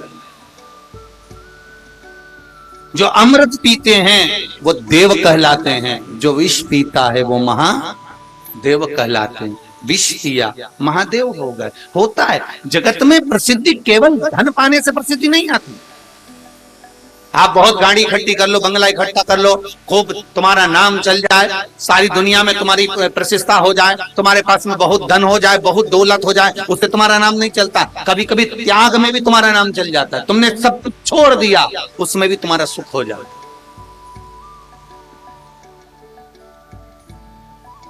त्याग में भी कभी कभी प्रसिद्धि है। छोड़ दिया सर, बड़ा रही, जाओ तुम भोग कर लो, हमें नहीं रखना है, हम चल दिए। जाए बैठे वन में भगवान का भजन करने, उसमें भी सिद्धता। महाराज समय आया, एक बार भगवान शिव बैठे हुए थे और बहुला गाय अपने पुत्र मनोरथ को दूध पिला रही। जब बहुला गाय मनोरथ को दूध पिला रही थी तो दूध पिलाते पिलाते बहुला गाय का जो पुत्र था मनोरथ, वो बछड़ा जो दूध पी रहा था, उसके दूध पीने से उसके मुख पर फेन आ गया। फेन आया, हवा का संचार हुआ। जैसे ही हवा चली, उसके बछड़े का मुख का जो फेन था वो देवाधिदेव महादेव पर पहुंच गया। जैसे ही शंकर भगवान पर फेन पहुंचा, शंकर भगवान को क्रोध आ गया कि मेरी साधना में इस बछड़े ने मेरे ऊपर झूठा फेन डाला है। शंकर भगवान को क्रोध आया, उन्होंने त्रिशूल उठाया और उस बछड़े को मारने के लिए दौड़ पड़े। जैसे ही दौड़े, बहुला गाय ने देखा कि मेरा पुत्र मारा जाएगा। बहुला गाय को क्रोध आया, बहुला गाय ने एक तेज श्वास को खींचा। जैसे ही खींचा, शंकर भगवान को निगल गई बहुला गाय।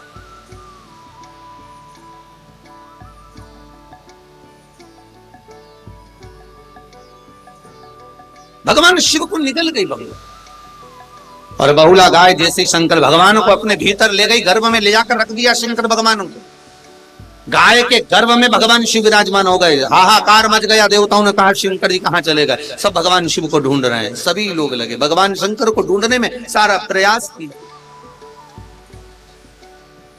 सब ढूंढ रहे।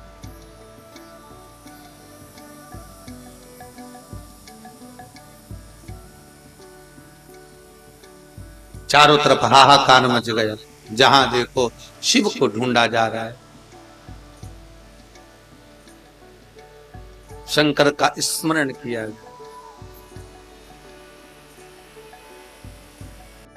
शिव जी का हर हर महादेव बोलने थे, बाबा दुखों को हर ले। शिव शंकर की कथा है। सारे देवता ढूंढते, शंकर की स्तुति करते, आराधना करते। भोलेनाथ जी गए कहां, किसी को नहीं मालूम कि गाय निकल गई नहीं।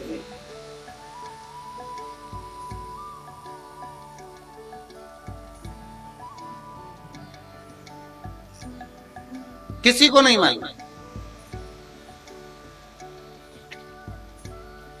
और जब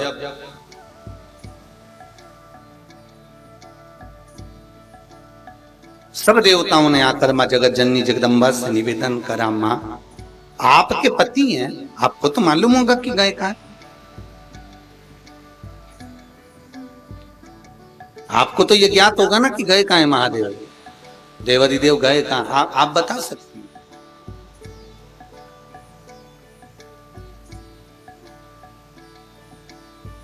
क्या स्वभाव है, क्या नेचर है, क्या व्यवहार है, ये तो एक धर्म पत्नी बता सकती है कि वो गए कहां हैं, क्या बात है, कहां चले गए। और शायद ही जितनी मां जगत जननी जगदम्बा अम्बा दुर्गा भवानी माता पार्वती जितना शंकर भगवान का स्नेह पात्रता को जानती हैं, शायद ही दुनिया में कोई जान पाए, शायद ही। महाराज पूरी पृथ्वी पर ना लक्ष्मी जी के व्रत होते हैं, ना सरस्वती के व्रत होते हैं, ना इंद्राणी के व्रत होते हैं। पूरे भूमंडल पर अगर आज भी माताएं कोई व्रत करती है तो पार्वती की करती है। चतुर्थी का व्रत किसका है, पार्वती का। छठ का व्रत किसका, पार्वती का। तीज का व्रत किसका, पार्वती का। जितने भी व्रत माताएं करती है वो सब माता पार्वती के कहलाएंगे। कोई भी एक भी व्रत माता पार्वती से हटकर नहीं। लक्ष्मी जी का कोई व्रत है क्या, अरे बोलो तो है कोई व्रत, नहीं। हाँ, दीपावली पे लोग दिवाली पूजन के लिए लक्ष्मी का व्रत रख लें, वो बात दूसरी, पर कोई पुराण में नहीं लिखा कि ये व्रत है, ठीक है। कोई देवी देवता का अर्थात कोई देवी का कोई व्रत नहीं, पर केवल पार्वती का व्रत। चतुर्थी, छठ, तीज, जो भी माताएं व्रत करती है सब पार्वती जी के। नवरात्रे आदि का आदि। क्यों, उसका कारण क्या है? क्योंकि उसका एक ही कारण है कि इंद्राणी ने इंद्र को अपशब्द कहे थे पारिजात के वृक्ष के लिए। इंद्राणी ने इंद्र को कहे थे। लक्ष्मी एक बार श्रृंगार करी तो भगवान विष्णु हंस दिए थे। तो लक्ष्मी ने कह दिया था, नारायण तुम मुझे देखकर हंस रहे, जाओ तुम्हारा शीश कटेगा और घोड़े का मुंह लगेगा तुमको। तो भगवान विष्णु को घोड़े का मुख लगा, अर्थात लक्ष्मी ने भगवान नारायण को अपशब्द कहे, इंद्राणी ने इंद्र को कहे थे, ब्रह्माणी ने ब्रह्मा से कहे थे। पुष्कर जी में जब ब्रह्मा जी यज्ञ करने के लिए बैठे और ब्राह्मणों ने कहा, ब्रह्मा जी जरा ब्रह्मणी को जल्दी लाओ, यज्ञ में बिठाओ, जोड़े से बैठना है तुम्हें हवन करने के लिए। पुष्कर में यज्ञ चल रहा था और ब्रह्मदेव ब्रह्मणी से बार बार कहे, ब्रह्मणी चलो। ब्रह्मणी कति में श्रृंगार करके आई, अभी आ रही, अभी आ रही, नहीं आई। ब्राह्मणों ने कहा मुहूर्त आखिरी का बचा, एक अंश होगा और मुहूर्त चले जाएगा, क्या करा जाए। ब्रह्मा जी ने काम करो ब्राह्मणों, अगर ब्रह्मणी नहीं आ रही तो तुम यज्ञ प्रारंभ करो। तो धर्मपत्नी किसको बिठाएंगे, तुम्हारी अर्धांगिनी किसको बिठाएंगे। तो ब्रह्मा जी बोले, आप तो चतुर ब्राह्मणों कुछ भी कर सकते हो। ब्राह्मणों ने गौ माता को खड़ा करा और गाय को खड़ा कर कर ब्राह्मण वेदों की ध्वनि करने लगे, वेद मंत्र पढ़ने लगे और वेद मंत्र पढ़ते पढ़ते गाय के मुख से वेद माता गायत्री को प्रकट कर गए। अब वेद माता गायत्री प्रकट हो गई और गायत्री माता को जब प्रकट किया तो ब्रह्मा जी के पास में गठजोड़ा बांधकर बिठा दिया। जैसे ही बिठाया तो यज्ञ प्रारंभ हुआ, इतनी देर में ब्रह्मणी आ गई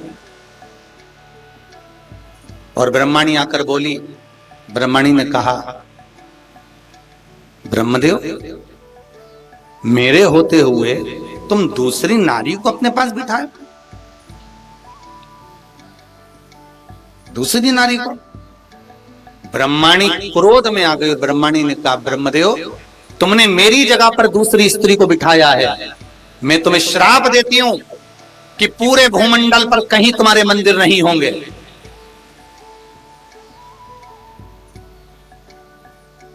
पूरे भूमंडल पर कहीं तुम्हारा मंदिर नहीं होगा। केवल एक पुष्कर की भूमि ऐसी है जहां पर तुम्हारा मंदिर होगा, और मंदिर भी जब बनेगा जब तुम किसी कन्या का कन्यादान कर दोगे।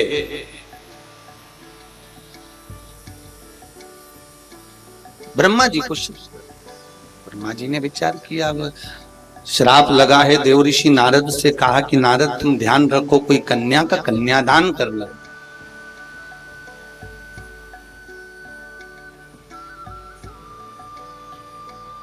कितना सुंदर लिखा है महाराज, गर्ग संहिता के अंतर्गत लिखा है,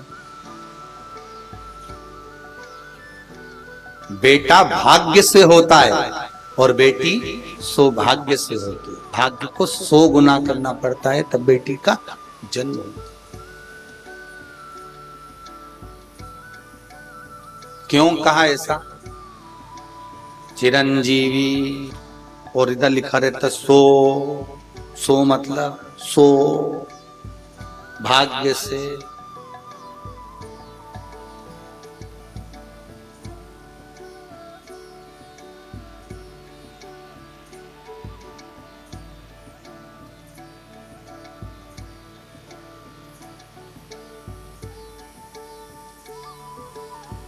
एक जगह पे किसी ने पूछ लिया था, महाराज जी पत्रिका में ये लड़के के आगे चिरंजीवी लिखा रहता है और लड़की के आगे सौभाग्यवती लिखा रहता है, ऐसा क्यों? हमने कहा शादी के बाद लड़के को चिंता ज्यादा हो जाती है इसलिए चीज आगे लगा दिया। तो लड़की के आगे 100 आगे क्यों लगा? हमने कहा एक ही 100 पे भारी पड़े इसलिए 100 लगा दिया, कोई टेंशन नहीं है, हो गया। चिरंजीवी सौभाग्य।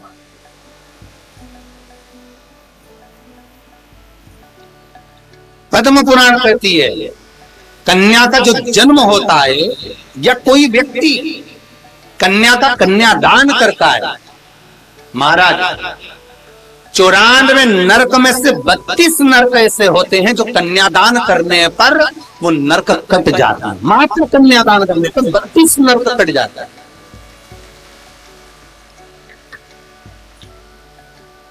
अब सोचो जरा, बेटा जन्म लेता है तो कितने खुश होते हो, बेटा हुआ, खूब प्रसन्न चित्त में सिर पे पल्लू लेके सबको कहती है छोरा हुआ, छोरा हुआ, और छोरी हो जाए तो ऐसी जाए, न मुंडी हिले न मुख हिले, पास में जो डोलची हो ना वो भी नहीं हिलती, हॉस्पिटल से आते समय छोरी हो।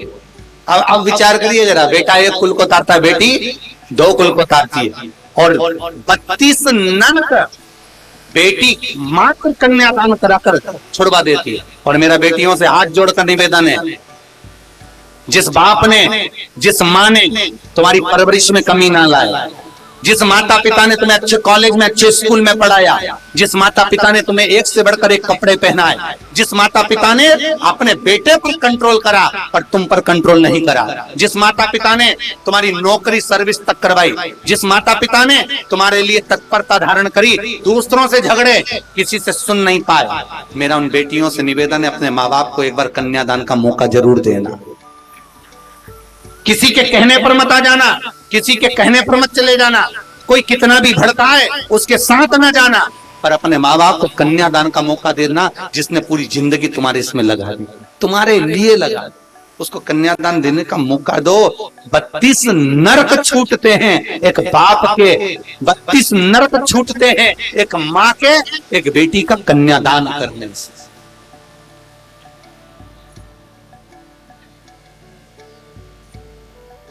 मात्र बेटी का कन्यादान। अब बेटियां जाने का है, पढ़ गई लिख गई, मम्मी तुम जानती नहीं हो, पापा में तो अक्ल नहीं है। जब बच्चे अच्छे पढ़ जाते हैं तो इनको सब ढोर नजर आते, उनमें अक्ल नहीं है, उसमें पगला गए। तुम देखो तो, तुम जानो तो, सीखो। ब्रह्मा जी करें देवऋषि नारद से मुझे कन्यादान करना है, कोई कन्या देखिए। देवऋषि नारद कन्या ढूंढने के लिए गए, पूरा सतयुग निकल गया, कन्या नहीं मिली कन्यादान करने के लिए देवऋषि नारद। पूरा त्रेता युग निकल गया, कन्या नहीं मिली कन्यादान करने के लिए। द्वापर आ गया, राधा अपने, मेरी राधा रानी, राधा जी अपने भाई को भोजन देने के लिए भांडिर वन में गई थी, और ब्रह्मा जी के पास में देवऋषि नारद पहुंच गए, जल्दी चलो अभी कन्यादान करवा देता हूं। और तुरंत भांडिर वन में यज्ञ की तैयारी कर ली, और इतनी तेज हवा चलवाई कि नंद बाबा कृष्ण को लेकर घूमने निकले थे, और राधा जी ने देख लिया, बाबा ये आप किसको लेकर जा रहे हो? ये मेरा पुत्र है। राधा जी की गोद में पुत्र दिया, और इतने में हवा तेज चल गई, नंद बाबा ना जाने कहां चले गए सुध में, और ब्रह्मा जी ने उसी समय पर राधा और कृष्ण का विवाह भांडिर वन में कर दिया, कन्यादान कर दिया उसी समय। अब इस विवाह को राधा जी जानती है, इस विवाह को ब्रह्मा जी जानते हैं, इस विवाह को नारद जी जानते हैं, इस विवाह को कृष्ण जानते हैं। इसके सिवा इस विवाह को कोई नहीं जानता, क्योंकि राधा जी के पति का नाम तो अनय घोष था। क्या नाम था? अनय घोष। राधा जी के सास का नाम था जटिला, राधा की ननद का नाम था कुटिला। तो राधा के जो पति थे वो तो अनय घोष है।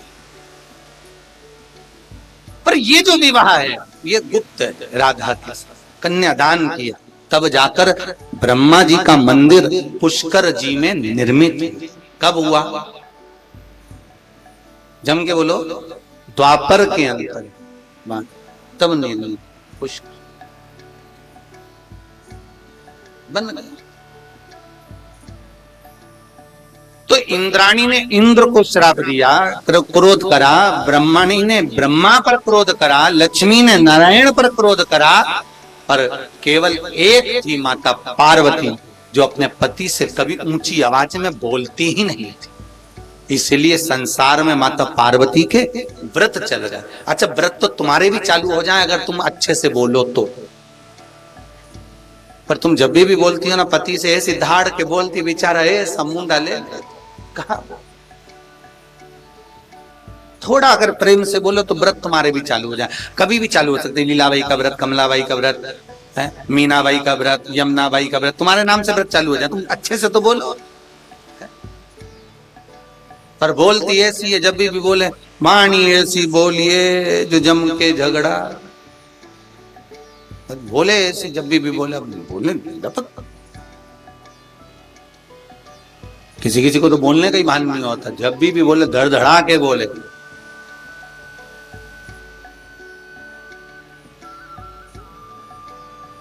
स्त्रियों से ज्यादा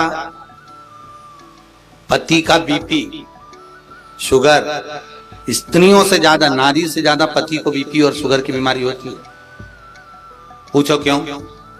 क्योंकि तुम रोज की रोज इतना टेंशन देते थी, बाप रे का बीपी ऊंचा नीचा रोज का होता है, रोज। एक दिन अच्छे से निकलता, दूसरे दिन फिर ना जाने क्या बोलेगी, तो बेचारे की शुगर पूरी की पूरी गड़बड़ हो गई।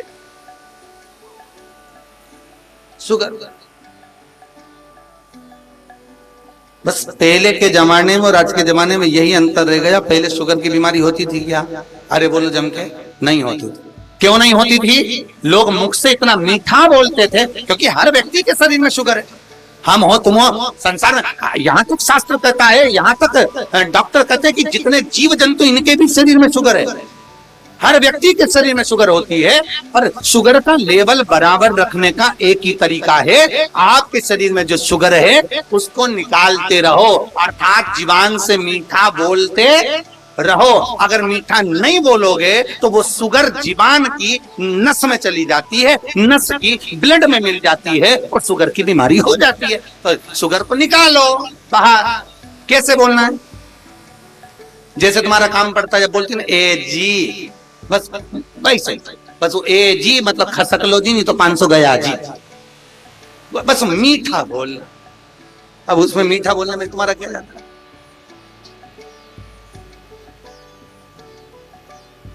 प्रेम की वाणी में, मिठास की वाणी में जब तुम बोलोगे, शुगर लेवल पर रहे। अच्छा बोल के देखना, तुम कई बार तुम अच्छे से व्यवहार कर रहे ना, दोनों पति पत्नी का देखना, बीपी और शुगर सब बराबर रहेगी। वो तो बीपी और शुगर कब घटती बढ़ती है? जब जगदम्बा चंद्र घंटा बन जाती है, बस जब ही कुछ गड़बड़ा होता है, उसका लेवल बराबर रखिए। पार्वती मैया के घर, क्योंकि पार्वती मैया कभी बोलती नहीं थी, शिव जी से कुछ कभी अपशब्द कहा ही। और जब भूल से एक बार पांव रखा गया मेरी जगत जननी जगदम्बा का, आज तक जीवान बाहर है मेरी माँ की, और वो मूर्ति आज भी लोग पूछते हैं काली माता की। एक बार वो भी क्रोध राक्षसों पर आया था, और वो क्रोध समाप्त नहीं हुआ तो शिव को सोना पड़ा।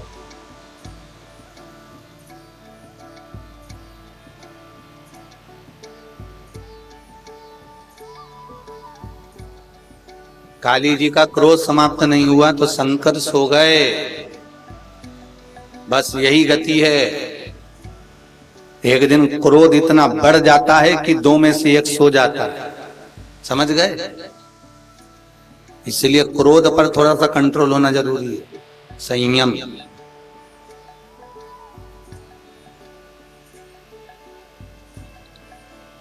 बहुला माँ जगजननी जगदम्बा से पूछा गया, शंकर कहाँ गए? देवादिदेव महादेव कहाँ हैं?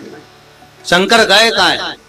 तो माँ अम्बे ने कहा दिया, ये बहुला गाय निगल गई। सबने मिलकर गौ माता की स्तुति करी। माँ कृपा करिए, आप शिव को प्रकट करिए, भोलेनाथ जी को वापिस दीजिए, माँ कृपा करो। तब माता बहुला गाय की जब स्तुति करी तो बहुला गाय ने कहा, शंकर भगवान मेरे पुत्र को मार रहे थे मनोरथ को, इसलिए मैं उनको निगल गई हूं, इसलिए मैं निकली हूं।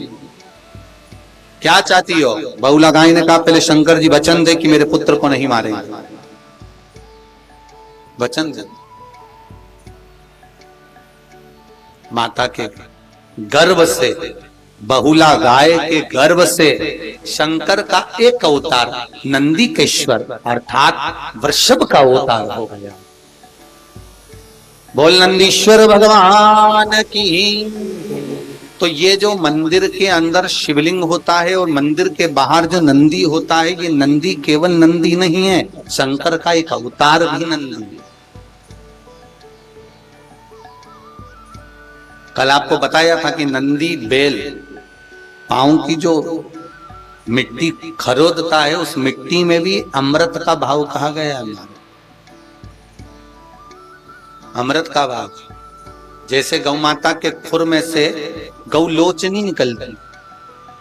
दर्शन करें आप लोगों ने गौ लोचनी के कभी? गाय का जो खुर होता है, उस खुर में से, गाय के कभी कभी खुर में से एक छोटी सी रेखा जैसी गौलोचनी निकलती, बिल्कुल पतली धागे जैसी, जिसको दूध में डाल दो तो वो चलने लगती, वो गौलोचनी। उस गौलोचनी का प्रमाण है कि शंकर भगवान पर कार्तिक महीने में उसका चंदन, शिव जी पर उसका चंदन नारायण पर चढ़ाया जाता है, और वो गौलोचनी का तिलक लगाकर किसी व्यक्ति से कोई काम निकालना है, तिलक लगाकर चले जाइए, काम 15 मिनट के अंदर कर दे देगा। वो गौलोचनी का नियम है। जैसे गाय के खुर में से गौलोचनी प्रकट होती है, उसी तरह नंदी बैल के चरणारविंद की रज में से भी चंदन का भाव प्रकट होता है। वृषभ के अब आजकल तो क्या हो गया कि ये जो रोड हो गई ना, ये डामर की हो गई, तो वो खरोदे भी तो काम मिट्टी निकले। पर जहां कच्ची भूमि होती है, जहां पर बैल नंदी जो भूमि को खरोदता है, उसका बड़ा महत्व है, बड़ा महत्व। झगड़े में, लड़ाई में, विवाद में, हर जगह मैत्री कराने में, प्रेम में, स्नेह में महाराज, संपदा में, रोग मुक्ति में महाराज।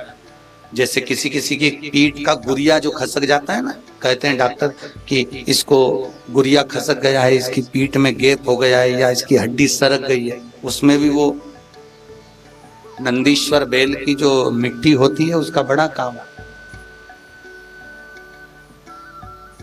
जो मिट्टी को खरोदता है ना पांव से, क्रोध के समय पर वो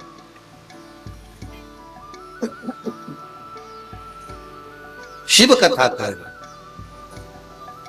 मैं प्रकट कर देते हूं, और प्रकट किया मां बहुला ने, और बहुला गाय के गर्भ से भगवान शंकर का एक अवतार नंदीकेश्वर प्रकट हो गए। समय आया, भगवान शिव आनंद के साथ विराजमान थे, समय बीतता है। इधर भगवान शंकर के नयन अश्रु से एक बालक ने जन्म लिया, जिसका नाम अंधकासुर था। शिव महापुराण की कथा कहती है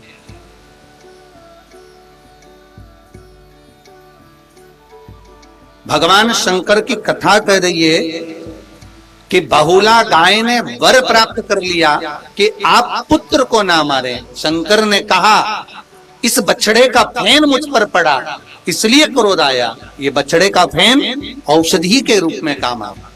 आपको पहले भी कथा में कहा कि जिसके शरीर पर व्हाइट स्पॉट पड़ जाते हैं, सफेद चमड़ी हो जाती है, या चमड़ी कहीं से सफेद हो जाती है, तो पूर्णिमा के दिन कोई बछड़े को गाय दूध पिला रही हो और उसके मुख पर जो फेन आ जाता है उसको चम्मच में ले लिया जाए, और उसको लेकर जहां पर सफेद चट्टे पड़ गए, सफेद चमड़ी पड़ गई, पूर्णिमा की रात्रि को 12 बजे शरीर पर लगा लिया जाए, और 15 से 20 मिनट तक चंद्रमा की रोशनी में बैठा जाए।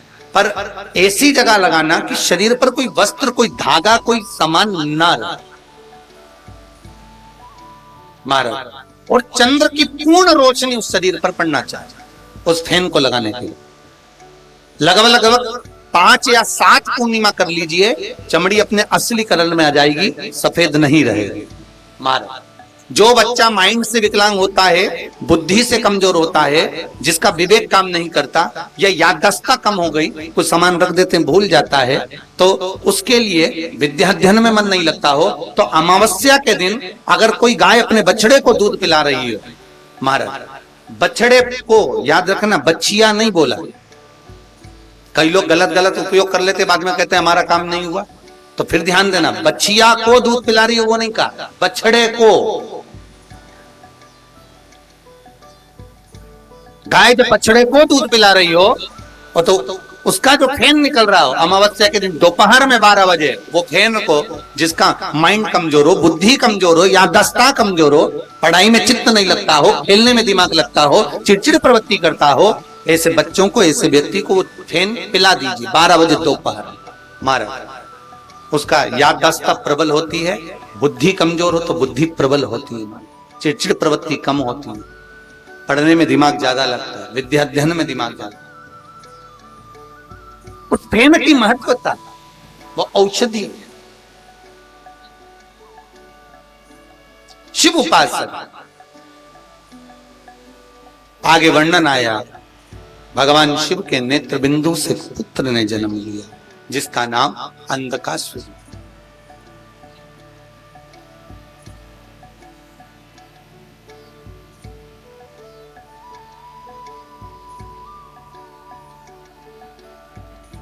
और शिव शिव है। भगवान शंकर ने कहा पार्वती इसको फेंक दे, पार्वती कहती नहीं मेरा पुत्र है, मैं इसको फेंक नहीं सकती, ये तो मेरा पुत्र है, आपके द्वारा प्रकट हुआ है। भगवान शंकर कहे ये मेरे नेत्र बंद करने के बाद प्रकटा, फेंक दे इसे। नहीं भाई,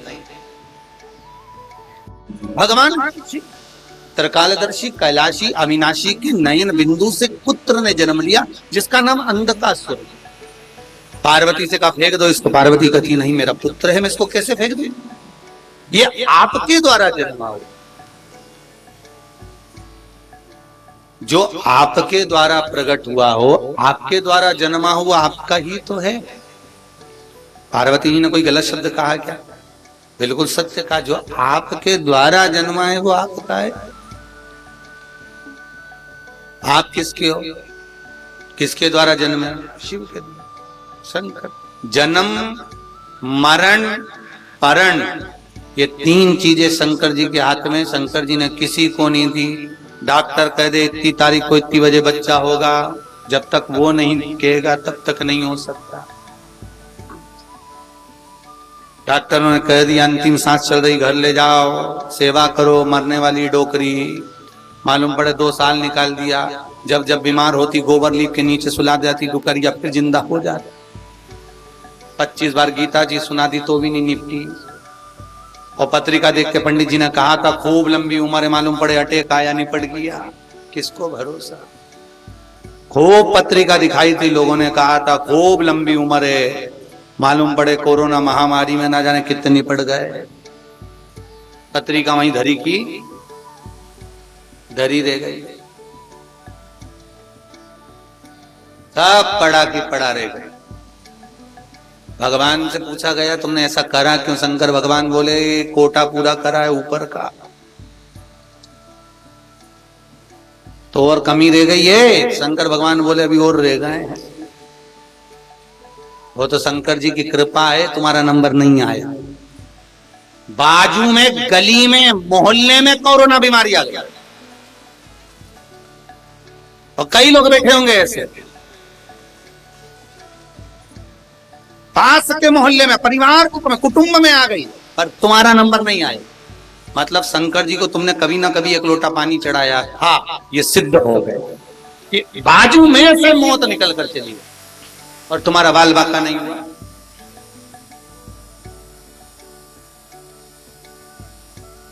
खूब जोरदार दाल चावल बना के खाते रहे, कुछ नहीं। शिव के जन्म मरण और परण, कितनी भी पत्रिका दिखाओ, जब तक बाबा ने नहीं लिखा होगा तब तक विवाह नहीं होगा। छोड़ दो बाबा के हाथ में, तुम्हारा फर्ज अदा करो, कर्म करो, फल की इच्छा शिव पर छोड़ो, वो करेगा। उस पर विश्वास रखो।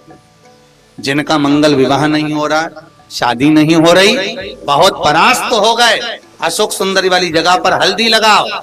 उस हल्दी को लेकर थोड़ा सा भाग पीपल पर लगाओ और पीपल के वृक्ष के नीचे हाथ में हल्दी को लगा लीजिए। अष्टमी तिथि हो या प्रदोष का दिन, ये 2 में से कभी भी कर सकते। मंगल विवाह वो लिखेगा तो हो।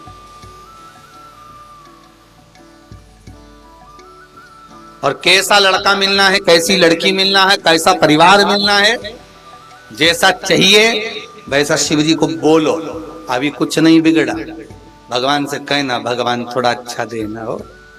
वैसे तो भाग्य में जो लिखा है वो तो, अरे बोलो तो जीजियो, तुम्हारे लिए भी कितने बायोडाटा निकले, कितने लड़के देखे री, पर किस्मत में यही लिखा था। विचार करो। और तुम्हारे लिए भी कितनी लड़कियां देखी होगी तुम्हारी अम्मा ने, तुम्हारी माता ने, पिता ने। विचार करो, तुम्हारी किस्मत में यही जगदम्बा लिखी थी। कितनी देखी और कितने देखे, पर यही लिखा था, क्योंकि ये 7 जन्म का ये करवा चौथ जो पहली करी थी उसी के फल में मिला है। 7 जन्म का संबंध।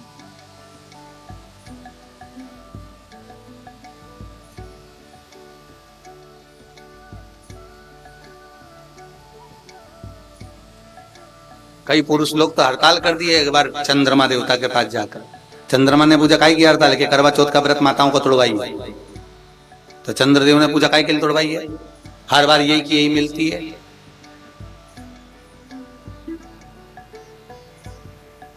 भाई लोगों की तो चॉइस रहती है कि अब ये स्कॉर्पियो लिए तो अगली बार टोयोटा लेना है, यहाँ तो यही मिलना है जैसी है, 7 जन्म का नंबर है, हर जन्म में इसी से पाला पड़ना, कोई बदलने का चांस भी नहीं है।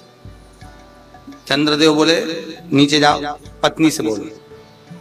उसने सोचा पत्नी से बोलो, उसने जो बोला फिर तो क्या था, तुम सब जानती तो, झाड़ू बेलन चकोटी बर्तन भांडा सब एक हो गया, सब एक। तो क्या बोले, शिव कथा कह रही थी। पार्वती जी ने कहा ये तुम्हारे द्वारा पैदा किया गया है, तुम्हारे द्वारा प्रकट किया गया है, तुम्हारे नेत्रश्रु से हुआ है, तुम्हारा पुत्र है। शिव जी कहते नहीं है, फेंक दे इसको समुद्र में। उठाया, पार्वती से कहा, पार्वती ने समुद्र में डाल दिया। हिरण्याक्ष ने उसको ले लिया, पालन करा, पोषण करा, बड़ा करा। भगवान ब्रह्मा की नासिका से बरहा भगवान की उत्पत्ति हुई, जिन्होंने हिरण्याक्ष को मार दिया। भागवत जी में आता। अंधकासुर को मालूम पड़ा कि मेरे पिता चले गए। अंधकासुर ने उसी समय पर अपने दूतों से कहा मुझे क्या करना चाहिए। दूतों ने कहा प्रभु आप राजा हो, हमारे नगर के ब्रह्मा की आराधना करो, वर मांगो ब्रह्मदेव से। ब्रह्मा जी से वर मांगा, ब्रह्मदेव वर दीजिए, मेरे प्राण ना छूटे, मैं मरूं ना। ब्रह्मा जी ने कहा भैया मरना तो पड़ेगा। देखो फिर वही वाली बात आ गई, मरना तो वो तो निश्चित, वो कोई नहीं डाल सकता, मरना तो पड़ेगा। कोई दूसरा वर मांग लो। अब अंधकासुर ने सोचा कोई वर ऐसा मांगा जाए जिससे मेरी मृत्यु ना। मेरे पिताजी ने बताया था ना तो कोई तेरी माता है ना तेरा कोई पिता है, तू तो पानी में बहकर आया था, मैंने पालन पोषण कर लिया। अब उसको नहीं मालूम कि पार्वती ने इसको गले से लगाया था पुत्र जानना। अंधकासुर ने वर मांगा, ब्रह्मा जी वर दीजिए, जिस दिन मैं अपनी माता को गलत दृष्टि से देख लूं उसी दिन मेरे प्राण छूट। ब्रह्मा जी ने कह दिया तथास्तु। अब इसको उसी समय समझ जाना था कि मतलब कोई ना कोई माता तो है। अच्छा जब तथास्तु मिले नहीं तो समझ जाना चाहिए कुछ ना कुछ तो गड़बड़ी है। हिरण्यकशिपु ने वर मांगा था, ना नीचे मरे ना ऊपर मरे, ना अंदर ना बाहर, ना अस्त्र से ना शस्त्र से, ना दिन में ना रात में, ना नर से ना पशु से। ब्रह्मा जी ने कह दिया तथास्तु। तो हिरण्यकशिपु को जब भी समझ जाना था कि मतलब कुछ तो है, पक्का है। लंकाधिपति रावण ने वर मांगा था नाभि में अमृत दे दो, दे दिया। फिर कहा वो बाण भी दे दो जो मेरी नाभि में लगेगा, वो भी दे दिया। फिर भी रावण को लगा कि मैं तो मरूंगा ही नहीं क्योंकि मैंने छुपा के रख दिया। उनको क्या मालूम था भोलेनाथ हनुमान जी है, वो लिया है। मरना निश्चित। इसलिए आपसे भी निवेदन है कुछ अच्छा कर्म कर कर जाओ। जोड़ा जोड़ा जोड़ा आखिरी में इतना बड़ा फोटो टेबल पे रखा गया, क्या मतलब। 4 अगरबत्ती कितनी, 4, ज्यादा भी कोई नहीं लगाएगा क्योंकि रोज 13 दिन तक लगाना है।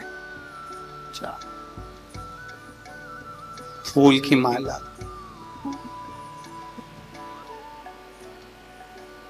पहले ताजे फूल की चढ़ेगी, फिर जैसे दीवार पे चिपक जाओगे टंग जाओगे, उसके बाद में प्लास्टिक के फूल की, फिर वो प्लास्टिक के फूल की भी पंखे में यूं यूं हिलेगी और अम्मा स्माइल देती रहेगी।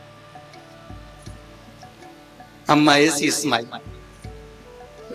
हंसो मती, अपने सबके फोटो ऐसी टंगना, ऐसी स्माइल। वो माला यूं हिलती रहेगी। वो माला इसलिए हिलती रहती है, अम्मा स्माइल इसलिए देती बेटी हम भी जोड़ जोड़ के मर गए, या टंगा तू भी टंगेगी, इसलिए जोड़ और जोड़, और जितना जोड़ेगी फिर टंगेगी।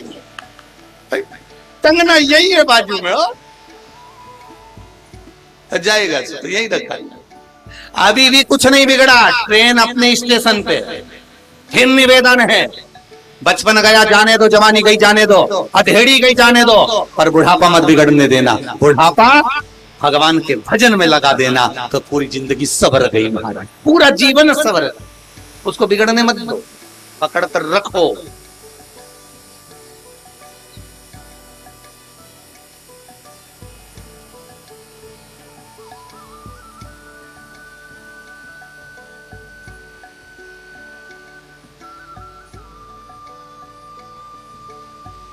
अरे पानी में तिल्ली डालकर नहाने से भगवान मिलेगा कि नहीं मिलेगा? तो क्यों तुम कल तो कुंभ नहाई रही और क्या नहीं मिले?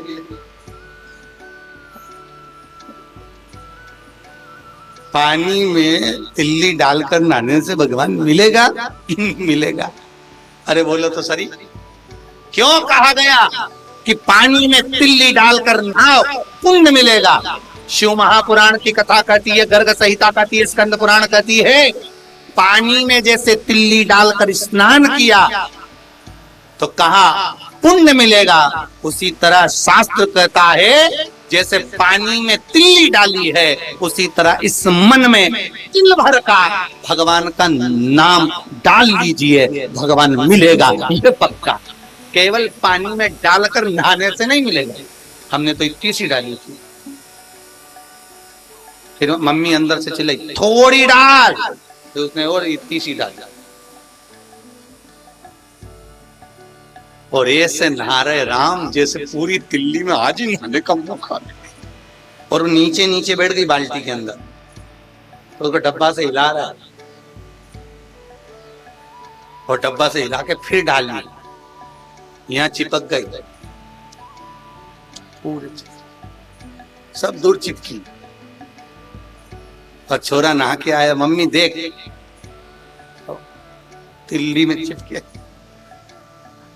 तो मम्मी भी बोली बाहर है मेरा लड्डू तिल्ली चिपका सका। अरे तिल भर भगवान का भजन कर लो, उसमें भगवान मिलेगा, तिल्ली में नहीं। काय में मिलेगा? तिल भर भजन में। मात्र तिल भर भी जप लिया, स्मरण कर लिया, बहुत मिला। हिरण्यकशिपु जैसे गया, अंधकासुर ने विचार कर लिया कि मरना मतलब ये बोल रहे हैं कि बस मतलब समझ जाना चाहिए कि कोई ना कोई माता जरूर होगी। और आया समय, एक दिन जब राजपाट ग्रहण कर लिया, चारों तरफ सत्ता इकट्ठी कर ली, तो कह दिया अंधकासुर ने मुझे शादी करना है, कोई अच्छी लड़की देखो, कन्या देखो। तो दूतों ने कह दिया जो अच्छी कन्या थी उसको तो शंकर जी ले गए, पार्वती जी बड़ी सुंदर, जगत जननी जगदम्बा कितनी सुंदर, तो शिव जी ले गए, शंकर जी ले गए। हाँ तो क्या हुआ, शंकर जी ले गए तो उसको मैं अपना बना सकता हूँ, इतनी सुंदर है क्या, बहुत सुंदर।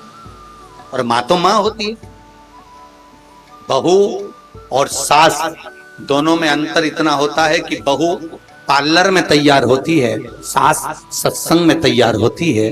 क्रीम की चमक 4 दिन की होती है, अच्छे कर्म की चमक जिंदगी पर्यंत की होती है, पूरे जीवन की। वो चमक सास के चेहरे पर है। कहीं शादी में जाना है, पार्टी में जाना है, बहू तैयार होने में घंटों लगाती है, पर सास को लगता है कि घंटा भर, तुरंत गई तैयार हुआ के पटला पटली लगा, लोगों के तैयार होके जैसे ही आती है बहू का आधा जान तो वैसे ही जल जाती डोकरी को देख के। बताओ कितनी जोरदार लग रही, मम्मी ये साड़ी कब से है तुम्हारे पास? तो सास बोले तो पुरानी है जो पहनी। अच्छा, और बेचारी बहू 4 घंटे से तो पटलिया ले रही, और 3 बार तो पति से कहती नीचे खींचो जरा, सैंडल से नीचे जानते, बापड़ा पति भी खींच। अब वो घूम घूम के देख रही है, भगवान भला करे तुम्हारा।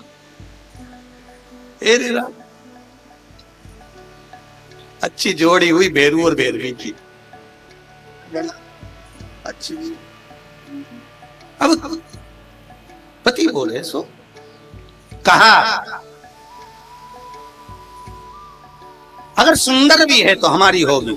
अंधकासुर ने जैसे ही कहा है पार्वती जरा जाकर देखे। माँ जगत जननी जगदम्बा पार्वती महारानी भोजन बनाकर बर्तन बाहर रख रही थी गुफा से। शिव का परिवार और हमारा परिवार एक जैसे, जैसे हम रहते हैं वैसे शिव रहते। पार्वती बाहर आई, जैसे ही अंधकासुर ने जगदम्बा को देखा, इतनी सुंदर, क्योंकि माँ माँ होती। आप कभी सारी देवी देवों का दर्शन करना, तो उसमें अगर आप दर्शन करोगे ना, तो दुर्गा जी का दर्शन जब करेंगे ना, देवी जी का, उनकी मूर्ति का दर्शन करना, नवरात्रि में दर्शन करना, लक्ष्मी जी की मूर्त देखना, ब्रह्माणी की देखना, पर माँ जगत जननी की अगर मूर्त देखी है, उसमें एक अलौकिक आनंद ही दूसरा, क्योंकि माँ माँ हो। माता की सुंदरता, उसका आनंद, सुख उसका स्नेह है। मां बड़ी सुंदर। अब अंधकासुर ने जाकर जो जगदम्बा को देखा और जगदम्बा को देखकर अंधकासुर बोला, अरे ओ सुंदरी, बड़ी सुंदर हो तू, बड़ी सुंदर। महाराज देखिए, सुंदर है तो है, कितना सुंदर कहा।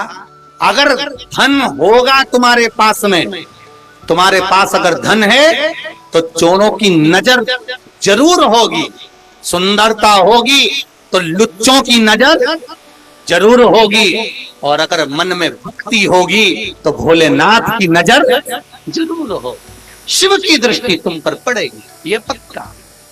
धन है तो चोर की दृष्टि रहेगी, सुंदरता है तो लुच्चों की दृष्टि रहेगी, और भजन है, तुम्हारे भीतर भगवान है तो भगवान की दृष्टि जरूर होगी। जब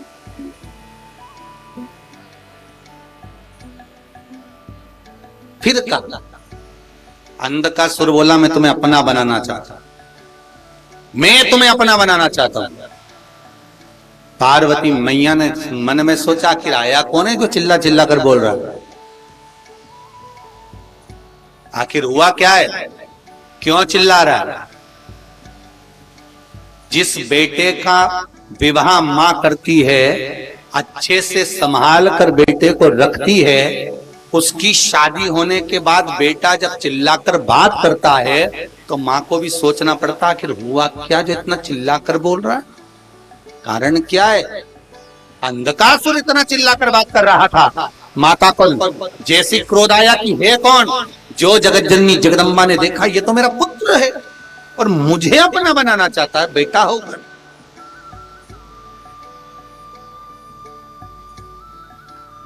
माता के नैनों से जल बह गया, माता रोने लगी, नैनों से अश्रु बह रहा। क्यों? मां जब गुस्से में आती है तो भी रोती है, और मां जब प्रेम करती है तो भी रोती। कुछ बिगाड़ तो सकती नहीं, क्या बोले, और मां है, अंधकासुर को नहीं मार सकती, क्योंकि पुत्र कहा है इसको, पूत कपूत सुने हैं, पर ना माता सुनी, मार नहीं सकती। क्या करा जाए, मौन है मां।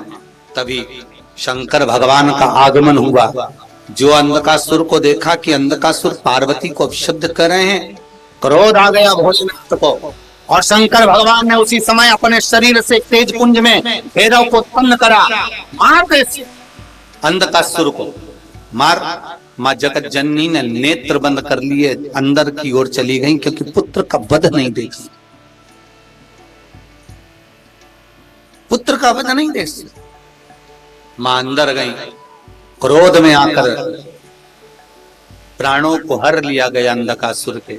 देवता प्रसन्न चित्त हो गए, कम से कम एक असुर, एक राक्षस तो समाप्त हुआ। कहते हैं कोई पुण्य आत्मा जब प्राणों को छोड़ती है, पुण्य आत्मा जब प्राणों को छोड़ती है तो पृथ्वी के लोग रोते हैं और देवता मुस्कुराते हैं। क्यों? कि ये पुण्यमय जीवात्मा ऊपर आएगी तो ना जाने कितनों को और तार दे। जब पापी आत्मा, पाप कर्म करने वाला, गलत काम करने वाला, चोरी आदि व्यभिचारी, अनेक कर्म गलत करने वाला जब मरता है तो नीचे के लोग मुस्कुराते और ऊपर के देवता रोते। अब ये ऊपर आ रही है, यहां भी ऐसी उत्पात मचा, यहां भी ऐसी।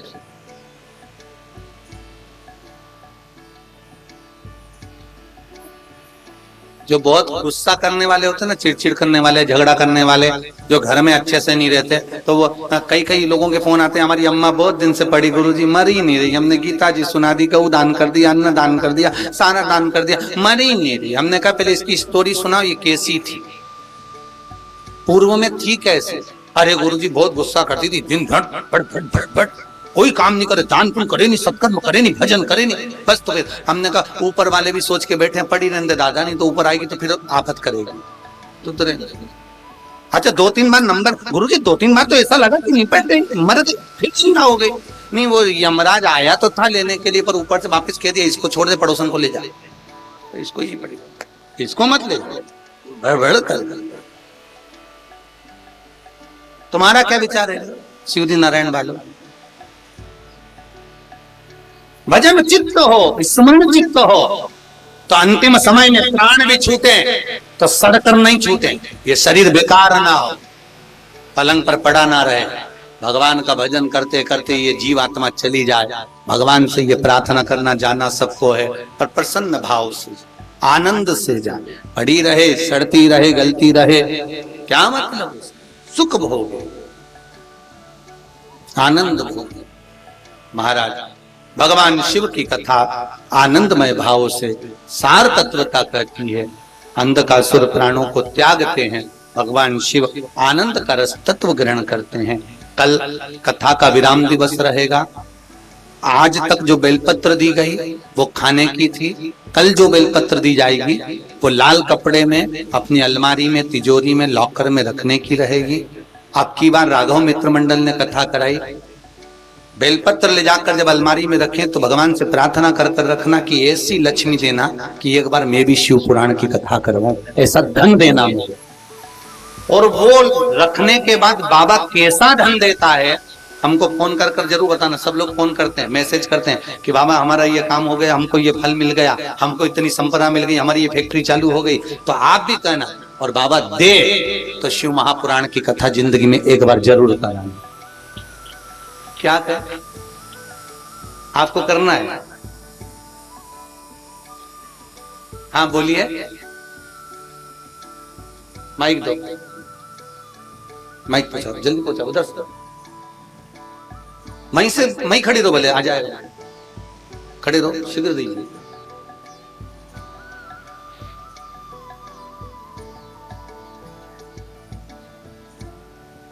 पहुंचाओ, जल्दी जल्दी पहुंचाइए, समय का नाम। यहीं से चले जाओ भाई, यहीं से चले जाओ।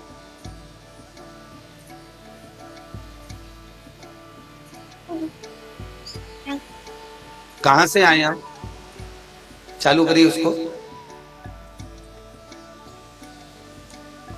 हेलो। हाँ महाराज जी, मैं उड़ीसा खरियार रोड से आई। जी बोलिए। आप जो बैकुंठ चतुर्दशी का उपाय बताए थे जी, उसके बाद 20-25 दिन में ही मेरी गुड़िया का जॉब लग गया था महाराज जी। वाह वाह, बधाई भाई।